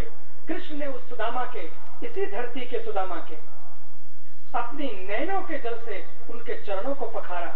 और वही कृष्ण इतना ही नहीं, अपने आप को रोक न सके उस मथुरा और वृंदावन के निकुंजों में, जिसका गुणगान देव भी करते हैं, ऐसे निकुंजों को छोड़कर यदि कृष्ण का कहीं मन हुआ आने को, वो भी यही धरती है, गुजरात की धरती, ये सौराष्ट्र की धरती, यही तो है ना द्वारका। मीरा भी यहीं आई, यहीं की धरती की देन है नरसी। यहीं की धरती में कुछ ऐसा है जो कि व्यक्ति को देने के लिए प्रेरित करता है, और यहीं की धरती की देन है दधीची, जिसने अपनी हड्डियां दी पूरे समाज के लिए। यहीं की धरती की देन है जलाराम बापा, अरे अपनी पत्नी तक को दे डाला। क्या कमाल की बात है, कैसी निष्ठा है ये देने की संस्कृति में। आज मैं जब देखता हूं, चाहे वो शिक्षा का क्षेत्र हो, चाहे वो चिकित्सा का क्षेत्र हो, संस्कारों का क्षेत्र हो, संस्कृति का क्षेत्र हो, आज स्वामीनारायण संप्रदाय भी पीछे नहीं हटा है। और उसी देन को देने के लिए हमारे माधव प्रियदास जी महाराज आज पूरे विश्व में अपने सीधे साधे जीवन से, अपनी सिंपलिसिटी से, अपने व्यक्तित्व से, अपनी आभा से, अपने चरित्र से, अपनी पवित्रता से पूरे विश्व में जा जाकर आज भी संस्कारों की त्रिवेणी को प्रवाहित कर रहे हैं। ये इसी धरती की देन है और यही संतों का जीवन है कि देते चले जाते हैं, देते चले जाते हैं और देते चले जाते हैं संदेश कि मणि छे काया मानवनी, जगत मा धूप सड़ी साजो, सुगंधी अन्य ने देवा, तमे पोते बड़ी जाजो। यही है ना बात। और यही जीवन है। क्या मार सकेगी मौत उसे, औरों के लिए जो जीता है, मिलता है जहां का प्यार उसे, औरों के जो आंसू पीता है। वही संत है जो देता है शिक्षा केवल दूसरों को नहीं बल्कि अपने जीवन को भी समर्पित कर देता है समाज के लिए। इस धरती से हम लोग प्रेरणा लेकर अपने परिवारों को हम संस्कार दें। अपने परिवारों को, मैं तो विदेश में कहता हूं कि कार भले ही आप दे ना सकें लेकिन संस्कार जरूर दीजिएगा। यही तो अपने देश की विरासत है। हमारी संस्कृति द्राक्ष की संस्कृति नहीं है बल्कि रुद्राक्ष की संस्कृति है। ये वाइन कल्चर नहीं है बल्कि डिवाइन कल्चर है। और उसको यदि हम भूल जाते हैं तो मैं समझता हूँ इस देश का बहुत बड़ा दुर्भाग्य होगा। इन दीवारों की वजह से, इन प्राचीरों की वजह से, इन किलों की वजह से हमारा देश आगे नहीं बढ़ा है बल्कि इन संतों की वजह से यह देश आगे बढ़ा है, जिन्होंने अपने जीवन को देकर, अपनी आहुति देकर इस समाज को खड़ा किया है। कौन सी वो दृष्टि थी? संगच्छध्वं संगवदध्वं संगवो मनांसी जानताम। मिलकर चलें, मिलकर बैठें, मिलकर विचार करें। यही तो कृणवंतो विश्वमार्यम, let noble thoughts come from all the direction. सभी तरह से, सभी जगह से जो भी दिव्य विचार आए उसे हम अपनाकर हम आगे बढ़े और अपने परिवार में उस विचार को देते हुए हम अपनी संस्कृति को, अपने संस्कारों को अपने बच्चों में दें। अगर संपत्ति आपके पास आ भी गई लेकिन अगर आपने संस्कारों की संपत्ति अपने बच्चों को नहीं दी तो ये संतति आप गुमा बैठेंगे, ये संतति आप गंवा बैठेंगे। मैं तो ऐसा मानता हूं। इसलिए इस देश को जो सौभाग्य मिला है, एकता का मंत्र मिला है, साथ साथ चलने का, साथ साथ जीने का मंत्र मिला है, उसमें हम पहले अपने परिवार पर प्रयोग करें। बात तो हम संगच्छध्वं की करें लेकिन अपने परिवार के 5 प्राणियों के साथ हम मिलकर जी ना सकें। आप देखिए परिवारों में जो संघर्ष होते हैं, केवल मेरे बच्चे को ज्यादा मिले, मेरे प्राणी को ज्यादा मिले, इसी वजह से केवल एक ही बात ने कि मेरे बेटे को ज्यादा मिले। जब सामूहिक परिवार होते हैं ना, साथ साथ रहते हैं, और ये भारत की बहुत बड़ी देन है। भारत में ही ऐसा संभव है जहां एक छत के नीचे इतने सारे भाई बहन, उनके बच्चे 3-4 पीढ़ी तक एक ही छत के नीचे रहते चले आते हैं और कहीं ऐसा देखने को नहीं मिलता। ये भारत की देन है। तो क्यों ये छिन्न-भिन्न होता जा रहा है ये सारा पारिवारिक सिस्टम? उस पर ध्यान देना है। केवल एक बात ने कि मेरे बेटे को ज्यादा मिले, इसी बात ने पूरी रामायण खड़ी कर दी। केकई ने चाहा कि भरत को ज्यादा मिले या भरत को राज्य मिले, मेरे बेटे को मिले, तो पूरी रामायण खड़ी हो गई। और मुझको ही मिले, मेरा ही सब कुछ हो जाए, वो दुर्योधन जिसने पूरी महाभारत खड़ी कर दी। 2 ही कारण है, मुझको ज्यादा मिले, मेरा सब कुछ हो जाए, या मेरे बेटों को मिले। इसी वजह से रामायण खड़ी हुई, इसी वजह से महाभारत खड़ी हुई। पर मैं चाहता हूं आज यदि महाभारत बने, आज यदि रामायण बने, तो ऐसी रामायण बने, ऐसी महाभारत बने कि फिर कभी लड़ाई ना हो इस देश में, फिर कभी भी ऐसा वातावरण आए इस देश में जिसकी वजह से आज जो झगड़े देखने को मिल रहे हैं समाज में, मंदिरों के नाम पर, मस्जिदों के नाम पर, धर्म के नाम पर और धर्म की राजनीति के नाम पर, वो दोबारा हमें देखने को ना मिले। क्योंकि जब राजनीति में धर्म जाता है तो व्यक्ति को और महान बनाता है, और अच्छा बनाता है। राजनीति में धर्म जाने का अर्थ यही है कि हम और सच्चे बने, हम और अच्छे बने, हम और पवित्र बने, हम और परमार्थी बने, स्वार्थी ना बने। केवल स्वार्थी बनकर ना जिए, बल्कि वो परमार्थ का रास्ता दिखाकर जीवन में धर्म जीना सिखाता है। तो राजनीति में यदि धर्म प्रवेश करता है तो राजनीति धर्मयुक्त होकर और अच्छा जीवन दे सकती है और अच्छा शासन दे सकती है। लेकिन जब धर्म में राजनीति होने लगती है तब समस्या खड़ी होती है। मैं चाहता हूं आज जो धर्म जीवन दास जी महाराज जिन्होंने पौधा लगाया, उनका लक्ष्य यही था कि व्यक्ति के जीवन में धर्म आए, व्यक्ति के जीवन में धर्म आए और व्यक्ति धर्मयुक्त जीवन जीते हुए संसार में अपने लोक को भी सुधारे और अपने परलोक को भी सुधारे। और इसी शिक्षा के साथ हम एक दूसरे को मित्रता के रूप में, मित्रता के भाव से देखें, मित्र से चक्षुषा। क्योंकि हमारी दृष्टि, ये संत ही बदलते हैं और हमारी दृष्टि बदलते ही हमारी सृष्टि बदल जाती है। और जब हमारी सृष्टि बदल जाती है तो हमारा जीवन भी बदल जाता है। हमारे और कुछ भी नहीं है, हमारे दृष्टि ही सारा अंतर पैदा करती है, किसी को मित्र बनाती है और किसी को दुश्मन बनाती है। ये नजरें बदली तो नजारे बदल गए। आइए अब इस दृष्टि को प्राप्त करने के लिए, अपने परिवारों को संस्कारों की संपत्ति से भरने के लिए आज हमारे बीच में जो परम पूज्य संत श्री रमेश भाई जी ओझा, आपने उनके बारे में हमारे परम आदरणीय श्री स्वामी जी महाराज से सुना। उन्होंने बहुत कुछ कहा, लेकिन मुझे लगता है कि उनके लिए जितना भी कहा जाए वो कम है। उन्होंने इस जवानी को पूरे समाज को समर्पित किया, अपने हर क्षण को समाज को समर्पित किया। उन्हें भी हम सबको सुनना है, इसलिए मैं भी अपने विचारों को श्री स्वामी जी महाराज, धर्म जीवन दास जी महाराज के चरणों में समर्पित करता हुआ, सभी संतों को प्रणाम करता हुआ, हमारे पूज्य भाई श्री की वाणी को सुनने के लिए मैं अपनी वाणी को यही विराम देता हूं। और मैं आज यहाँ पर जो मुझे अवसर मिला है इस जूनागढ़ की पवित्र धरती पर आने के लिए, यहाँ पर बैठे हुए संतों का दर्शन करने का जो अवसर मिला और यहाँ की धर्म प्रेमी जनता जो है उसके भीतर बैठे हुए जनता जनार्दन का दर्शन करने का अवसर मुझे मिला, उसके लिए मैं हमारे परम श्रद्धेय श्री स्वामी जी महाराज, माधव प्रियदास जी महाराज, जिनको मैंने विदेशों में देखा है और किस तरह से अपनी संस्कृति का प्रचार करते हैं, और आज यहाँ भी आकर देखा किस तरह से वे गुरुकुलों के माध्यम से, जो कि हमारी प्राचीन परंपरा है, उसको आगे बढ़ा रहे हैं, उनको धन्यवाद देते हुए पुनः अपनी वाणी को विराम देता हूं। ओम शांति शांति शांति।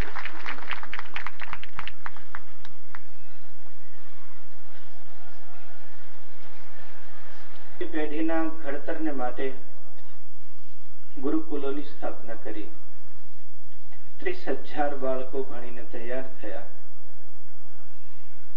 ગુરુકુલ વિશે મારે તમને કંઈ કહેવાનું ન હોય, કારણ કે તમે બધા સર્વ રીતે એમાં જોડાયેલા છો।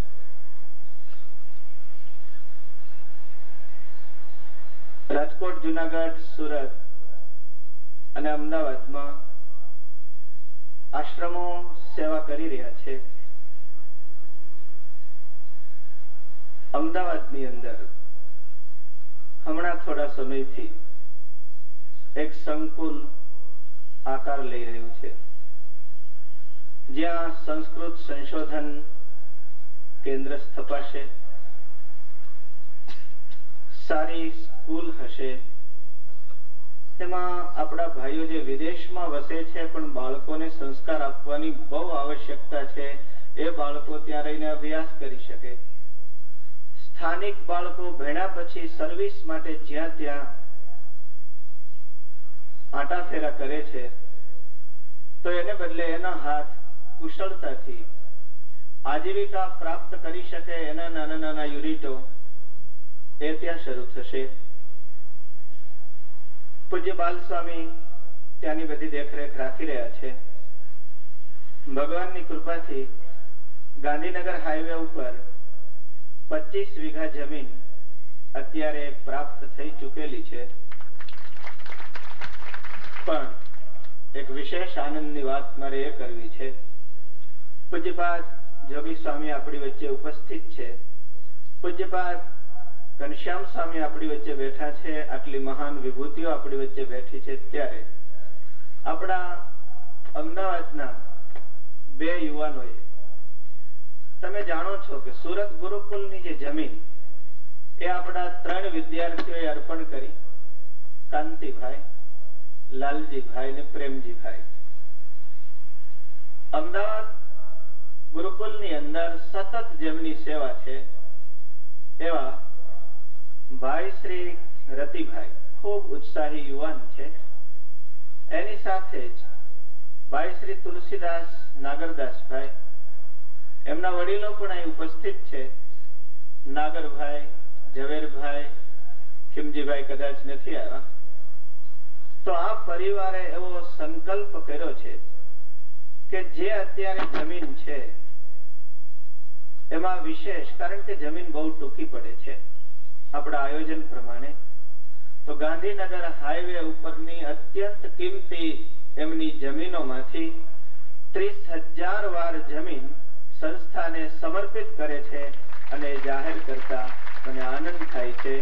તો ભાઈ શ્રી નાગરભાઈ, તુલસીભાઈ, રતિભાઈ, ઝવેરભાઈ જોગી સ્વામી પાસે આવશે.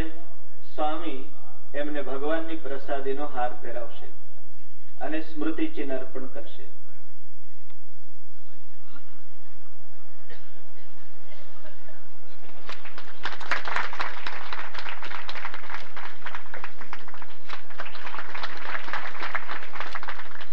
બીજી ભાઈ ગાંધીને તમે ઓળખો છો, એમણે સ્વામીને વાત કરેલી કે ભારતના દરેક દિવસથી એક પરિવાર સતત પાછળ પડેલ છે. આપ બધા સંત સ્વામીને તો ઓળખો જ છો. આટલું ભવ્ય પ્રદર્શનનું નિર્માણ બાજુમાં એ સંતની આગવી દ્રષ્ટિથી થયું. એમનો પૂર્વાશ્રમનો પરિવાર, જે આપણા સંતો સંસ્કૃતના વિશેષ અભ્યાસ માટે પૂજ્ય દેવ પ્રસાદ સ્વામી, આપણા બધા જ સંતોમાં એક બહુ સારા સાધુ, યુવાન સંતોને સાધુતાના ગુણના શિક્ષણ સાથે આંધ્રના વિદ્વાનો દ્વારા સંસ્કૃતનો અભ્યાસ કરાવી રહ્યા છે, જેનો તમામ ખર્ચ આ પરિવાર ઉપાડે છે. જાદવજી બાપા અને પ્રેમજી બાપાનો પરિવાર, ભાઈ શ્રી નાનજીભાઈ બેઠા છે, જીવરામભાઈ છે, સવજીભાઈ છે.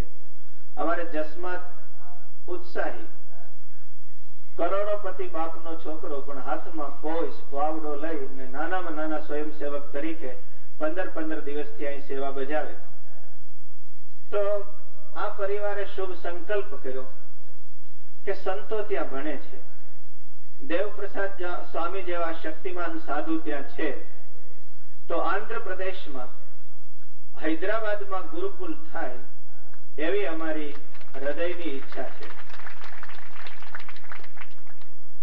ઈચ્છા તો બધાને હોય, મને ખબર છે. ન્યૂ જર્સીમાં ભાઈએ વાત કરેલી, આદરણીય રમેશભાઈ, ખીસું છે, ખીસું ઘણાને હોય, પણ ખિસ્સામાં કઈ છે? ખિસ્સામાં ઘણાને હોય, પણ દેવાની તેવડ છે. આ પરિવાર માત્ર સંકલ્પ નથી કરતો, પોતાની રીતે જમીન સંપાદન કરશે. અને આજની તારીખે, આજ ફાગણ સુધી પંચમીના પવિત્ર દિવસે આ પરિવારે 16 લાખ રૂપિયા આ કાર્યને માટે અર્પિત કરેલા છે. તો ભાઈ શ્રી નાનજીભાઈ અહીંયા આવશે, બાપાને ટેકો દઈને અહીં લેતા આવો. પ્રેમજી બાપાને વાંધો નહીં, ભલે. સવજીભાઈ આવે, જીવરામભાઈ આવે, પૂજ્ય જોગી સ્વામી એમને આશીર્વાદનો હાર પહેરાવે. સ્મૃતિ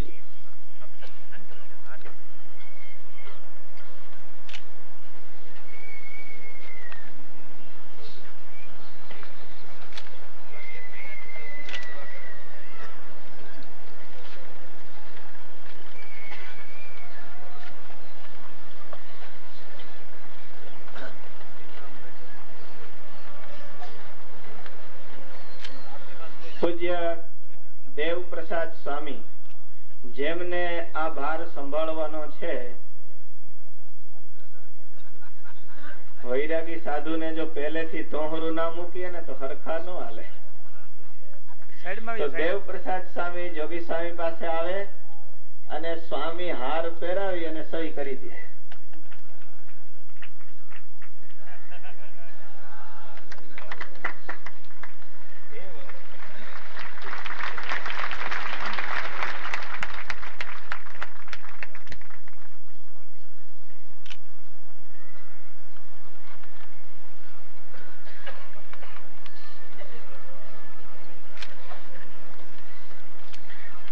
હવે જે નામ બોલું એ જરાક ઝડપ રાખી સ્વામી પાસે આવતા જાય. સ્વામીનું સ્વાસ્થ્ય સારું નથી, આજે પધારવાના નહોતા પણ ખૂબ ફોન કર્યા કે સ્વામી થોડો વખત આપ પધારો, આટલા મહાનુભાવો આવવાના છે. તો કૃપા કરીને સ્વામી આવ્યા છે. ત્યારે આ મહોત્સવના મુખ્ય યજમાન ભાઈ શ્રી ધીરુભાઈ બાબરિયા, એનો પરિવાર ગુરુકુલનું ગૌરવ છે. આ ઉત્સવનું જયારે નક્કી થયું ત્યારે ધીરુભાઈ કહ્યું, સ્વામી બીજી કોઈ ચિંતા કરતા નહીં. મહિનાઓ પહેલા એમણે કહ્યું કે આ આયોજનને માટે અમારો પરિવાર 11 લાખ રૂપિયાનો સંકલ્પ કરે છે. તો જયરામ બાપા અને ધીરુભાઈ અહીંયા આવે, સ્વામી એમને હાર પહેરાવે. આટલું જ નથી, હમણાં સુરત 1 વર્ષની અખંડ ધૂનની પૂર્ણાહુતિ થઈ. મકર સંક્રાંતિનો દિવસ હતો ત્યારે અમારે ધીરુભાઈ તે દિવસે ફોન કર્યો અમેરિકાથી કે આ પવિત્ર દિવસે સ્વામીના બગીચાને, સહજાનંદ સ્વામીના બગીચાને વિકસાવવા માટે મકર સંક્રાંતિએ 5 લાખ રૂપિયા અર્પણ કર્યા હમણાં જ તાજેતરમાં. ઉપરાંત સુરત ગુરુકુલના હોલની અંદર જેટલો આરસ પથરાય અને સિંહાસન થાય એ પણ એ અને અમારે ધીરુભાઈ કોટડિયાએ સેવા ઉપાડી. તો ધીરુભાઈની સેવા અવિરત હોય છે. બધા સંતોને, પૂજ્ય સ્વામીને, દેવ સ્વામીને, પુરાણી સ્વામી ભક્તિ પ્રકાશદાસ સ્વામીને બધાને સંકલ્પ થયો કે ધીરુભાઈ જયારે આટલી મોટી સેવા કરી છે ત્યારે ભગવાન સ્વામિનારાયણના પ્રસાદીના ચરણારવિંદ પૂજ્યપાદ જોગી સ્વામીના હસ્તે ભાઈ શ્રી ધીરુભાઈને અપાવવા. તો પૂજ્ય દેવ સ્વામી, પુરાણી સ્વામી પણ આવી પધારે અને આ પ્રસાદીના ચરણારવિંદ હરિભક્તોને મારે કહેવું ન પડે કે આ ચરણારવિંદ શું વસ્તુ છે. ભગવાન શ્રીજી મહારાજના સ્વયંના ચરણારવિંદ પૂજ્ય જોગી સ્વામી ધીરુભાઈને અર્પણ કરશે. આ એ પરિવાર છે કે જેના નાના ભાઈ ચતુર બાબરિયાએ લેટિન અમેરિકાની અંદર સ્પેનિશ લોકોને 1000 પરિવારને ભગવાન સ્વામિનારાયણનો નિશ્ચય કરાવેલો છે. આજે ત્યાં મંદિર છે, નામ પરિવર્તન કર્યા છે, ભારતીય સંસ્કૃતિ પ્રમાણે જીવન જીવે છે.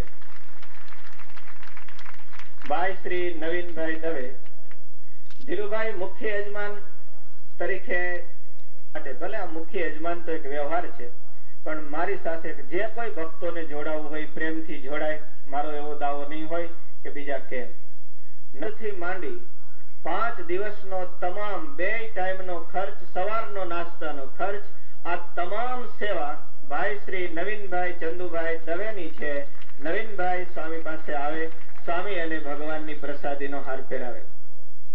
જોગી સ્વામીના વચને શરીર છોડી મહારાજના ધામમાં ગયેલા તો ભાઈને સ્વામી સ્મૃતિચિહ્ન અર્પણ કરશે, આશીર્વાદનો હાર પહેરાવશે. ગોપાલ, ચિરંજીવી ગોપાલ હોય તો આવી જાય.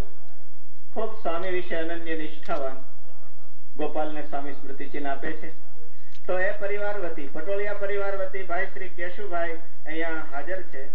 એક દિવસ નવું ઘડિયાળ સ્વામીને આપ્યું. સ્વામી એક રાત રાખ્યું, પછી કે લઈ જા પાછું, હવે મારે ગઈઢે ગઢપણ તારું ઘડિયાળ ક્યાં હાચું, ભગવાન હાચું તારું ઘડિયાળ હાચું. સ્વામીના જીવનથી તો આપ પરિચિત છો. એનો ઘર એટલે સંતોનો ઉતારો. આખો પરિવાર પ્રેમથી, નિષ્ઠાથી રંગાયેલો છે. એમણે 1 લાખ રૂપિયા આ સર્વમંગલ મહોત્સવમાં અર્પણ કરેલા છે. શ્યામજીભાઈ, મનજીભાઈ કુંભાણી આવી નથી શકા પણ એમના ભાઈમાંથી કોઈ હોય તો આવે. સ્વામી પાસે આવે છે. તો મગનભાઈએ 1,11,000 રૂપિયા અર્પણ કરેલા છે આ મહોત્સવ દરમિયાન. તો ધીરુભાઈ એમના ભાઈ અહીંયા આવે મહેન્દ્રભાઈ જયંતિભાઈ પટેલ હ્યુસ્ટન વાળા, જેમણે 71,000 રૂપિયા અર્પણ કરેલા છે, એ પધારે. અમારે રમેશભાઈ ડલાસના બહુ આનંદી જીવ, એમણે પણ 51,000 રૂપિયા અર્પણ કરેલા છે, એ સ્વામી પાસે આવે. ત્યાર પછી રજનીભાઈ વિશે તો જેટલું કહું એટલું ઓછું છે. ખૂબ સમજુ અને સ્વામીના કૃપા પાત્ર છે. અમેરિકાના સત્સંગમાં કેટલાક ગણા ગાંઠા એવા ભક્તો છે. સ્વામી મહેન્દ્રભાઈને સ્મૃતિ ચિહ્ન આપે છે. પાછળ રમેશભાઈ છે. રજનીભાઈ મણિભાઈ પટેલ અહીંયા આવે.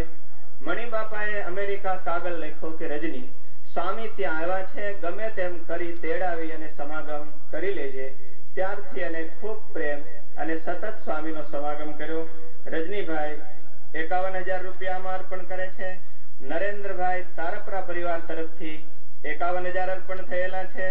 જયસુખભાઈ આંસોદરિયા, નામ બોલવું એ ભક્તો આવતા જાય, એમના તરફથી 51,000 રૂપિયા અર્પણ કરેલા છે.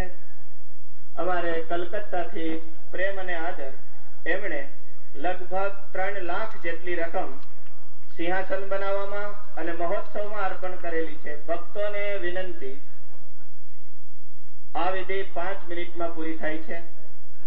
ભાઈ શ્રી રમેશભાઈ નું મંગલ પ્રવચન ચાલુ છે, સાંભળવાનું છે, ત્યારે સભાનું આપણું શિસ્ત એમાં જરાય ફરક ન પડે એનું અનુસંધાન રાખે. જસમતભાઈ, નાનજીભાઈ અને જીવરામભાઈ, શિવજીભાઈ, આ પરિવાર હમણાં આવી ગયા. એમણે પણ આ મહોત્સવ માટે પણ 1 લાખ રૂપિયા અર્પણ કરેલા છે. તો આપણે ભગવાનને પ્રાર્થના કરીએ પરિવારનું મંગળ કરે. લાલજીભાઈ તુલસીભાઈ પટેલ 1.25 લાખ રૂપિયા આ આયોજનમાં અર્પણ કર્યા છે. ધનજીભાઈ પરસોત્તમ પટેલ 51,000. હરજીભાઈ રામજીભાઈ વેલાણી સુખપુર 51,000. કલ્યાણભાઈ મુરજીભાઈ નારદાણી 51,000. આ ભક્તો આવતા જાય. તુલસીભાઈ ગોટી અહીંયા આવે. કાનજીભાઈ લક્ષ્મણભાઈ ગઢિયા એ પણ હવે 51,000 અર્પણ કર્યા છે. અમારે ધીરસિંહજી દરબાર ખૂબ મોટી સેવા આ મહોત્સવમાં અને ગુરુકુલના બાંધકામમાં છે.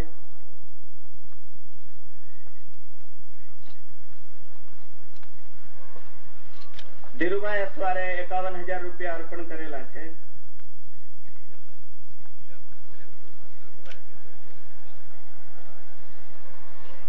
રામજીભાઈ લાલજીભાઈ ખીમાણી આ બાંધકામની અંદર 51,000. રમુભાઈ કરસન કાનજી રાઘવાણી, કલ્યાણ લક્ષ્મણ રાઘવાણી, એમણે પણ 51,000 આપી અને રૂમ બંધાવેલ છે. દિનેશભાઈ શિવલાલ આણંદાણી, એમણે 51,000 અર્પણ કરી અને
મંચાસેન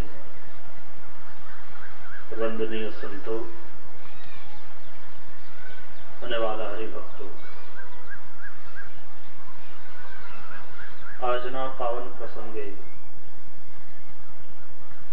ગરવા ગિરનાર અને સિદ્ધ સંતોના સાનિધ્યે અહીંયા જ્યારે પૂજ્ય સ્વામીજી મહારાજ દ્વારા ચાલી રહેલા અનેક સેવા યજ્ઞના સોપાનોમાં એક વિશેષ સોપાનનો આરંભ થઈ રહ્યો છે, ત્યારે એના આનંદોત્સવમાં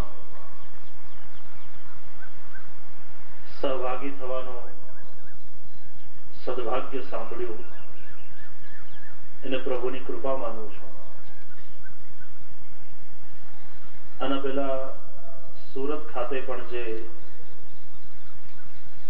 કાર્યક્રમ હતો, પૂજ્ય સ્વામી દરેક વખતે પ્રેમપૂર્વક આમંત્રણ નહીં નિમંત્રણ પાઠવતા હોય છે. નિમંત્રણમાં આગ્રહ હોય છે, આવવું જ પડશે, અને છતાં સતત ભગવદ કાર્ય અને ભગવદ કથાના વ્યસ્ત સમયમાંથી આવવાની ઈચ્છા હોવા છતાં પણ ક્યારેક અનુકૂળતા ન સાંભળે. આ વખતે પ્રભુએ એવી કૃપા કરી અને એવી અનુકૂળતા ઉભી કરી આપી. એમાં હું અહીંયા આવ્યો એ મારી મોટાઈ નથી, એમાં સ્વામીના નિમંત્રણની પ્રબળતા દેખાય છે, જે અહીં ખેંચી લાવી છે.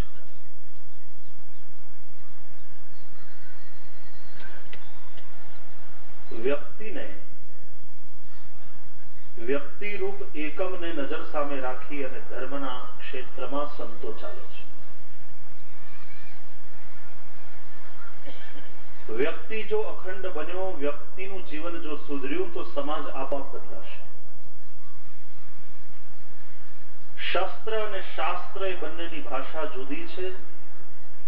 શસ્ત્ર ડોકા કાપવાની વાત કરે છે અને શાસ્ત્ર ડોકા બદલાવવાની વાત કરે છે. ડોકું બદલાવવું એનો અર્થ માણસ બદલાવવું, વિચાર બદલાય. વિચાર બદલાય એટલે માણસ બદલાય, અને માણસ જો બદલાયો, વ્યક્તિ જો બદલાયો તો સમાજ બદલાવાનો છે. અને તેથી રામ રાજ્યની એક આદર્શ રાજ્ય વ્યવસ્થા આપનારા આપણા શાસ્ત્રો વ્યક્તિને એકમ ગણી અને ત્યાંથી શરૂઆત કરે છે. આપણે રામ રાજ્યની વાતો કરનારા અને રામ રાજ્યના નગાડા પીટનારા ગાંધી બાપુએ રામ રાજ્યની કલ્પના કરેલી, રામ રાજ્યનું સ્વપ્ન સેવ્યું હતું. રામ રાજ્ય આપણે ન લાવી શક્યા. પછી કલ્યાણ રાજ્યની વાતો ચાલી, કલ્યાણ રાજ્ય પણ ન થયું. પછી પંચાયત રાજ આવ્યું અને એને ગામડે ગામડે પંચાયત ઉભી કરી. એ ચૂંટણી વેર જરૂર. એ કામ શું કરવું? એ માત્ર સંકલ્પ કરે ને કાર્ય થાય. આવી જે વિભૂતિ હોય છે. સ્વામી ધર્મદાસજીના મેં કોઈ દિવસ દર્શન કર્યા નહોતા, પણ એમની કૃતિમાં હું એમને જોઈ રહ્યો છું. જયારે જયારે રાજકોટ ગુરુકુળમાં જાઉં છું ત્યારે એમની કૃતિમાં સ્વામી દેખાય છે. કૃતિ એ વ્યક્તિની વૃત્તિનો પરિચય છે. કૃતિમાં વ્યક્તિની વૃત્તિ પ્રતિબિંબિત થાય છે. અને આવા સાક્ષાત્કારી પુરુષો એ જે સંકલ્પ કરે, પછી એ સંકલ્પને પ્રભુતા દ્વારા જ એવો ધક્કો મળે કે એ ચરિતાર્થ થયા કરે. અને આવા કાર્યો ભગવાને જેને ધક્કો માર્યો હોય છે સંકલ્પને, એ ધક્કો ક્યાં સુધી પહોંચે ભાઈ? એની ગતિ કેવી અદભુત હોય. અને તેથી એ ફેલાયા જ કરે. જેમ અત્યારે હમણાં સ્વામીએ વાત કરી, આંધ્રપ્રદેશની અંદર જે રીતનું ગુરુકુળ શરૂ થવાનું છે,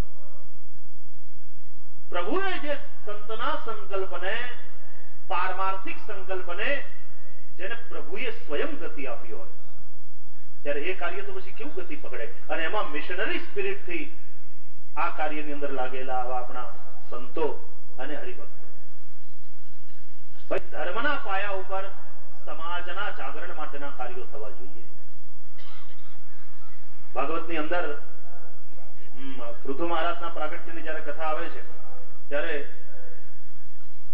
એની અંદર એક ચર્ચા આવે છે કે વેનના શવને એની માં સુનીતાએ તેલની કોઠીમાં સાચવી રાખ્યું હતું. પછી એને ઋષિઓ આવ્યા અને વેનનું શવ બહાર કાઢે છે અને વેનના શવનું મંથન કરે છે. તો એની અંદરથી એક કાળો પુરુષ પ્રગટ થયો છે. એમાં લખ્યું એવું કે વેનનું પાપ એમાં નીકળી ગયું, એ નિષાદ કહેવાય. અને પછી વેનની જમણી ભુજાનું મંથન કરવા લાગ્યા. શા માટે? બોલે બ્રાહ્મણ જોઈતો હોત તો મસ્તકનું મંથન કરતે, વૈશ્યની જરૂર હોત તો ઉરુનું મંથન કરતે, શૂદ્રની જરૂર હોત તો ચરણનું મંથન કરતે. અહીંયા ક્ષત્રિયની જરૂર હતી માટે ભુજાનું મંથન કરવા લાગ્યા. રાજાની જરૂર છે માટે ભુજાનું મંથન કરવા લાગ્યા. પણ મને વધારે વાત એ ગમી કે જમણી ભુજાનું મંથન કરવા લાગ્યા. કોઈએ મને પૂછ્યું, મને કે જમણી ભુજાનું મંથન જ શું કામ? ડાબી ભુજાનું? બંને ભુજા ક્ષત્રિય રૂપ છે. તો ડાબી ભુજાનું મંથન કર્યું હોત તો ના ચાલતે. જમણી ભુજાનું મંથન કર્યું ને પૃથુ ભગવાન પ્રગટ થયા. આવું શું કામ લખ્યું? મેં કીધું જમણેરી શાસક જોતો હતો, ડાબેરી નહીં. એટલે ડાબેરી શાસક નહીં, જે ધર્મને માનતો જ ન હોય. આપણે ત્યાં જે ડાબેરી વિચારધારા છે એની અંદર ધર્મની તદ્દન બાદ બાકી છે. એ શાસન વ્યવસ્થા તો આપે છે, એ પણ એક શાસન વ્યવસ્થા છે, પણ એમાં ધર્મની બાદ બાકી છે. માનવ ચેતનાનો વિકાસ એના પ્રાગટ્યથી માંડીને જ્યારથી વિકાસ થયો, એ વિકાસની ગાથાને, એ વિકાસની યાત્રાને તમે જુઓ તો અનેક પ્રકારની શાસન વ્યવસ્થાઓ આ રાષ્ટ્રની અંદર પ્રયોગાત્મક રૂપે ચાલી. આરતી થઈ ગયા પછી મંત્ર પુષ્પાંજલિની અંદર આપણા બ્રાહ્મણો દ્વારા જે મંત્ર બોલાય છે એની અંદર એ બધી જ શાસન વ્યવસ્થાઓનું વર્ણન છે. સ્વસ્તિ સામ્રાજ્યમ ભોજ્યમ સ્વરાજ્યમ વૈરાજ્યમ પારમેશ્યમ રાજ્યમ મહારાજ્યમ આધિપત્યમ. આ માત્ર મંત્ર પુષ્પાંજલિનો મંત્ર નથી, પુષ્પાંજલિ અર્પણ કરવાનો મંત્ર નથી. આની અંદર આખો ઇતિહાસ શાસન વ્યવસ્થાનો એ ઇતિહાસ કંડારાયેલો છે. કે કેટલા પ્રકારની શાસન વ્યવસ્થાઓ પ્રયોગાત્મક ધોરણે ચાલી. ત્યારથી માંડીને અત્યારના આપણા ગણતંત્ર સુધીની આપણે વાત લઈએ, અત્યારની આપણી લોકશાહી સુધીની વાત લઈએ, તો ઋષિ મુનિઓ દ્વારા અને શાસકો દ્વારા કેટલા પ્રકારની શાસન વ્યવસ્થાઓ સમાજને મળી. કારણ કે એના દ્વારા સમાજનું ધર્મની બહુ સરસ રીતે વ્યાખ્યા કરી છે આપણે ત્યાં. યતો અભ્યુદય નિશ્રેયસ સિદ્ધિ સધર્મ, જેનાથી અભ્યુદય થાય, સમાજનો સર્વાંગીણ વિકાસ થાય અને સમાજનું શ્રેય થાય, કલ્યાણ થાય, એનું નામ ધર્મ. તો જમણી ભુજાનું મંથન કર્યું, કારણ કે ડાબેરી નહીં, જમણેરી વિચારધારા વાળો શાસક જોઈતો હતો, જે એવી શાસન વ્યવસ્થા આપે જેમાં ધર્મને સ્થાન હોય. અને એટલા માટે હું હંમેશા કહેતો રહ્યો છું અને કહેતો રહીશ કે શાસન વ્યવસ્થા સંપ્રદાય નિરપેક્ષ ભલે હોય પણ ધર્મ નિરપેક્ષ નહીં હોવી જોઈએ. અને સંપ્રદાય પણ એ લોકોની સંપ્રદાયની આખી પરિભાષા જુદી છે. હું સંપ્રદાય અને સાંપ્રદાયિકતા એ બંને વસ્તુને જુદા દ્રષ્ટિથી જોઉં છું. સ્વામિનારાયણ સંપ્રદાય, પુષ્ટિ સંપ્રદાય, આ સંપ્રદાય એ તો આપણા અધ્યાત્મ અને ધર્મ જગતની સમૃદ્ધિ છે. આ સમસ્યા નથી. ઘણીવાર વિદેશ જાઉં ત્યારે છોકરાઓ એમ કે આ બીજા ધર્મની અંદર એક જ ગોડ એટલે એને જ ભજવાના, બીજી કઈ માથાકૂટ નહીં. માત્ર એક જ દેવ હોય. આપણે ત્યાં આટલા બધા દેવતાઓ, આપણે ત્યાં આટલા બધા સંપ્રદાયો, આટલી બધી વિચારધારા. આ એક સમસ્યા છે. કયું સમસ્યા છે? તું હોટલમાં જાય ને ત્યાં પેલો મેનુ કાર્ડ આવીને તને આપે વેઇટર, અને એની અંદર બધું લખ્યું હોય કે આટલી સાઉથ ઇન્ડિયન ડિશિસ છે, આની અંદર અનેક જાતની વેરાયટી હોય, તો ઉલટાનો તું રાજી થાય છે કે નહીં કે વાહ અહીંયા આટલું બધી વેરાયટી મળે છે. એમાંથી તારે પસંદગી, તારી રુચિ પ્રમાણે તારે પસંદ કરવાનું છે. એ કઈ સમસ્યા નથી, એ સગવડ છે. તો હોટલમાં તું જાય ત્યારે એને તું સમસ્યા નથી માનતો, એને સગવડ માને છે. તો આપણે ત્યાં આટલા બધા સંપ્રદાયો છે, દેવતા, એ સમસ્યા નથી, એ સગવડ છે. રુચિ નામ વૈચિત્ર્યાત.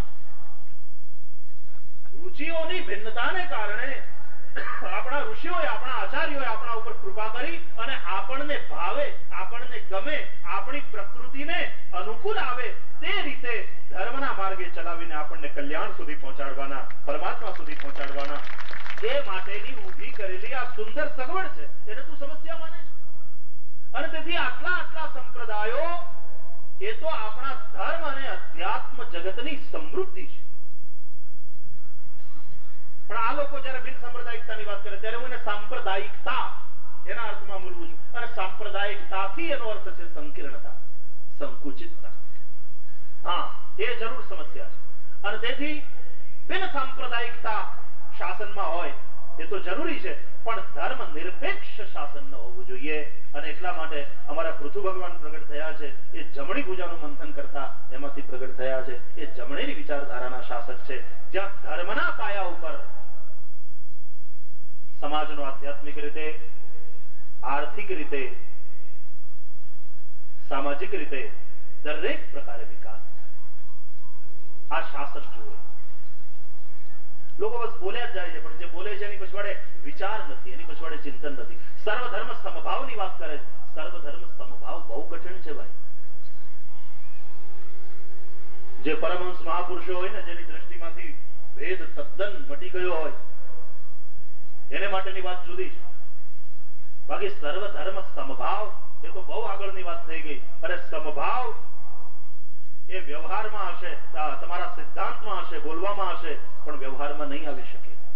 અને જે બોલવામાં હશે પણ વ્યવહારમાં નહીં આવી શકે તો એ ધીમે ધીમે દંભ બનશે. એનાથી સમસ્યાનું સમાધાન નહીં થાય.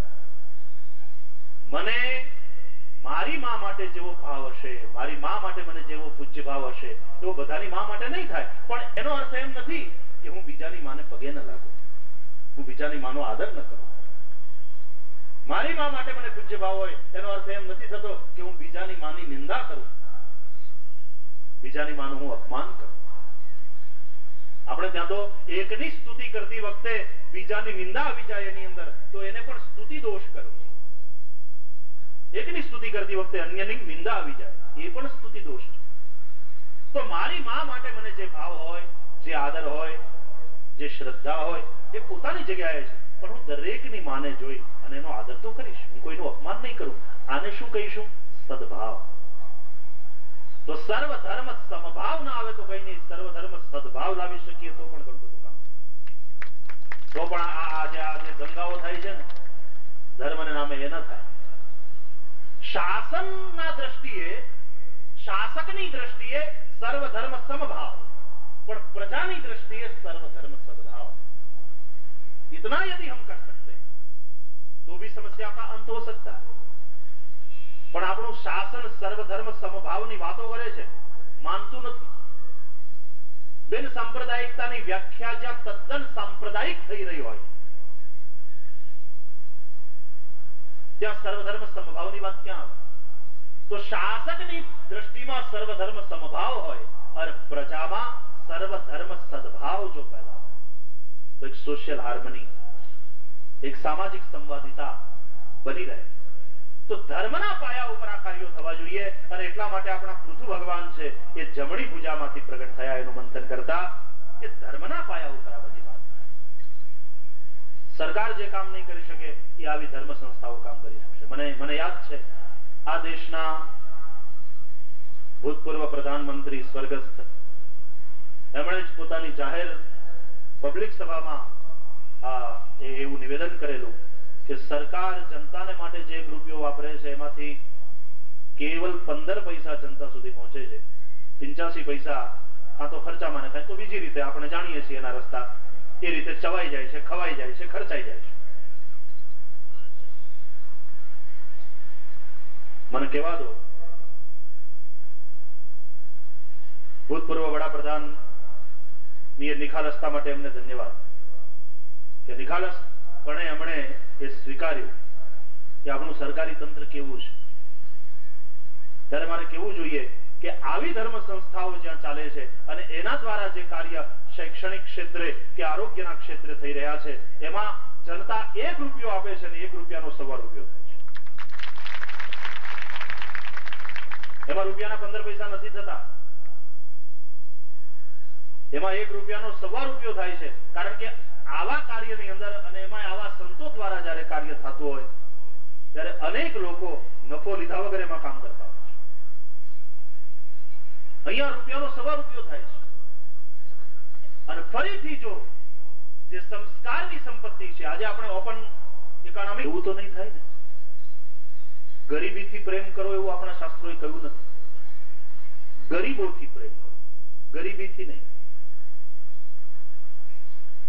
ગરીબીથી પ્રેમ કરવાની જો વાત હોત તો આ દેશનો બ્રાહ્મણ પોતાના યજમાનને એવા આશીર્વાદ ના આપત કે સ્વસ્ત્યસ્તુ દીર્ઘકુશલમસ્તુ ચિરાયુરસ્તુ ગોવાજી હસ્તિ ધન ધાન્ય સમૃદ્ધિરસ્તુ ઐશ્વર્યમસ્તુ બલમસ્તુ રિપુક્ષયોસ્તુ. પણ એ બધાયથી આગળ વધીને વંશે સદૈવ ભવતામ હરિભક્તિરસ્તુ. ઐશ્વર્ય એ તો ઈશ્વર સાથે સંબંધિત વસ્તુ છે. લક્ષ્મીને આપણે વિષ્ણુ પત્ની કહી છે, એ નિંદનીય નથી. વિષ્ણુ પત્ની હોવાને નાતે એ વંદનીય છે. આપણો દ્વારકા વાળો સોનાની દ્વારકામાં રહેતો હોય ભાઈ આપણે શું કામ ઝૂંપડામાં રહેવાની ચોરી કરવી? થાવ કરોડપતિ થાવ, લાખોપતિ કરોડપતિ થાવ, એટલે ઝૂંપડામાં રહો એવું ઈચ્છવાની જરૂર નથી.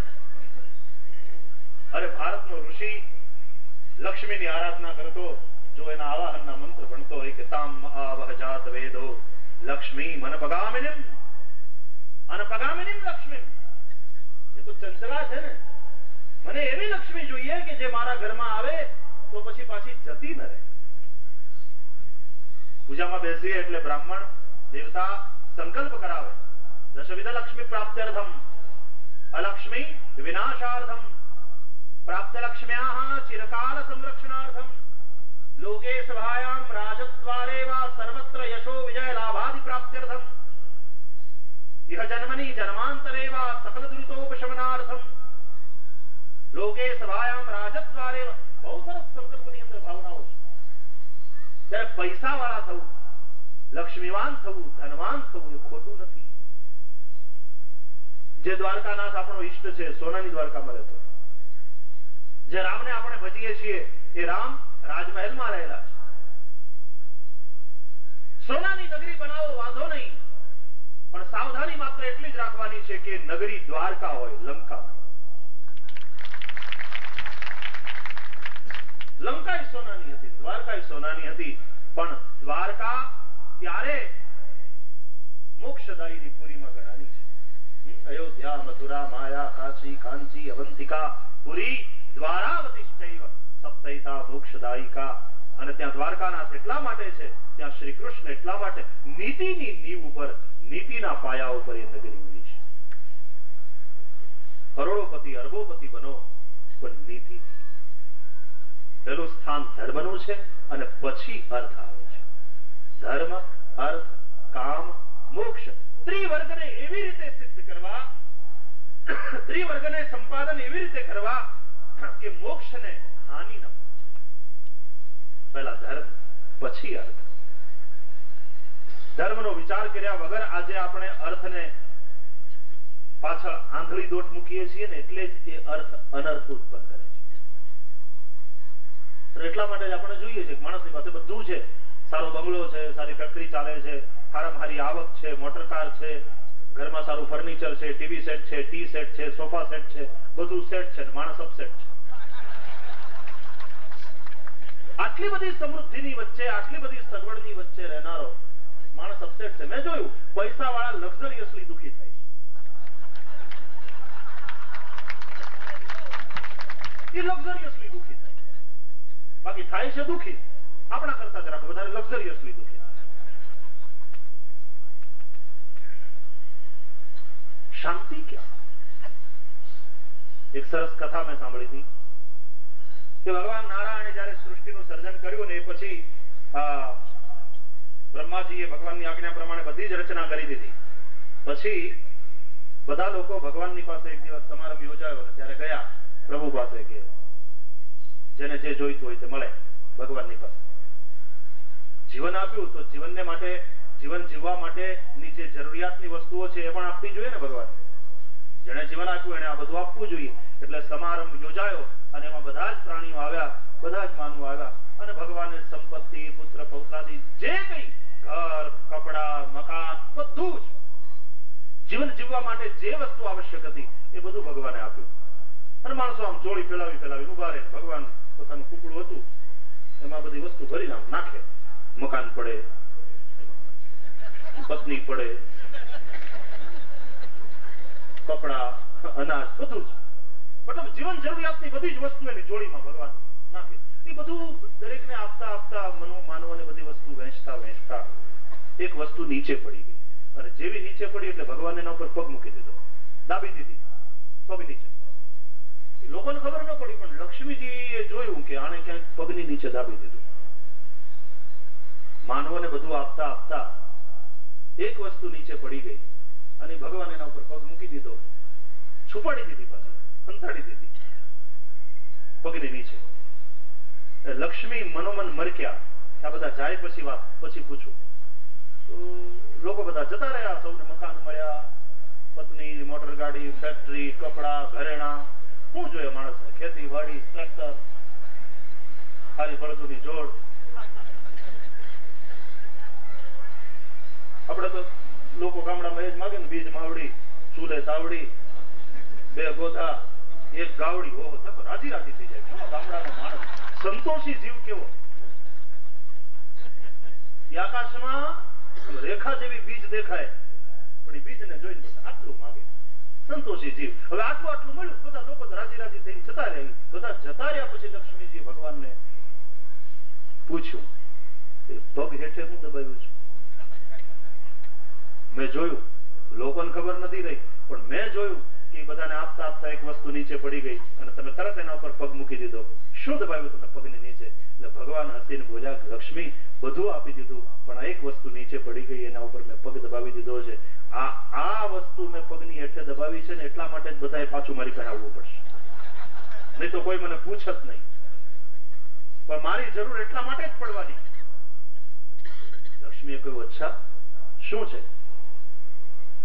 અને ભગવાને પગ જ્યાં ઊંચો કર્યો એટલે ભગવાન બોલ્યા દેખાડીને, બીજું કઈ નથી, આ શાંતિ છે.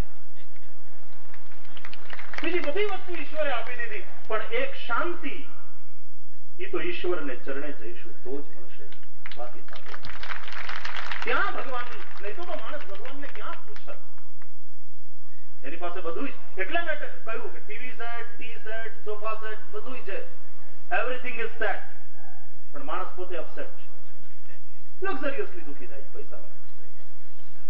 તો ધનવાન થવું એ ખરાબ વાત નથી. ભારતનો ઋષિ આશીર્વાદ આપે છે. ભારતનો ऋषि પણ લક્ष्मीના આવાહનના મંત્રો ભણે છે. गरीबों से प्रेम करे, गरीबी से प्रेम करने के लिए नहीं कहा गया. और जिस राष्ट्र में लोग गरीबी से प्रेम करेंगे वो राष्ट्र आर्थिक विकास कर भी नहीं सकता. इसलिए गरीबी से नहीं, गरीबों से प्रेम होना चाहिए. पण सोनानी नगरी भले बने, सावधानी એટલી રાખવાની કે દ્વારકા હોય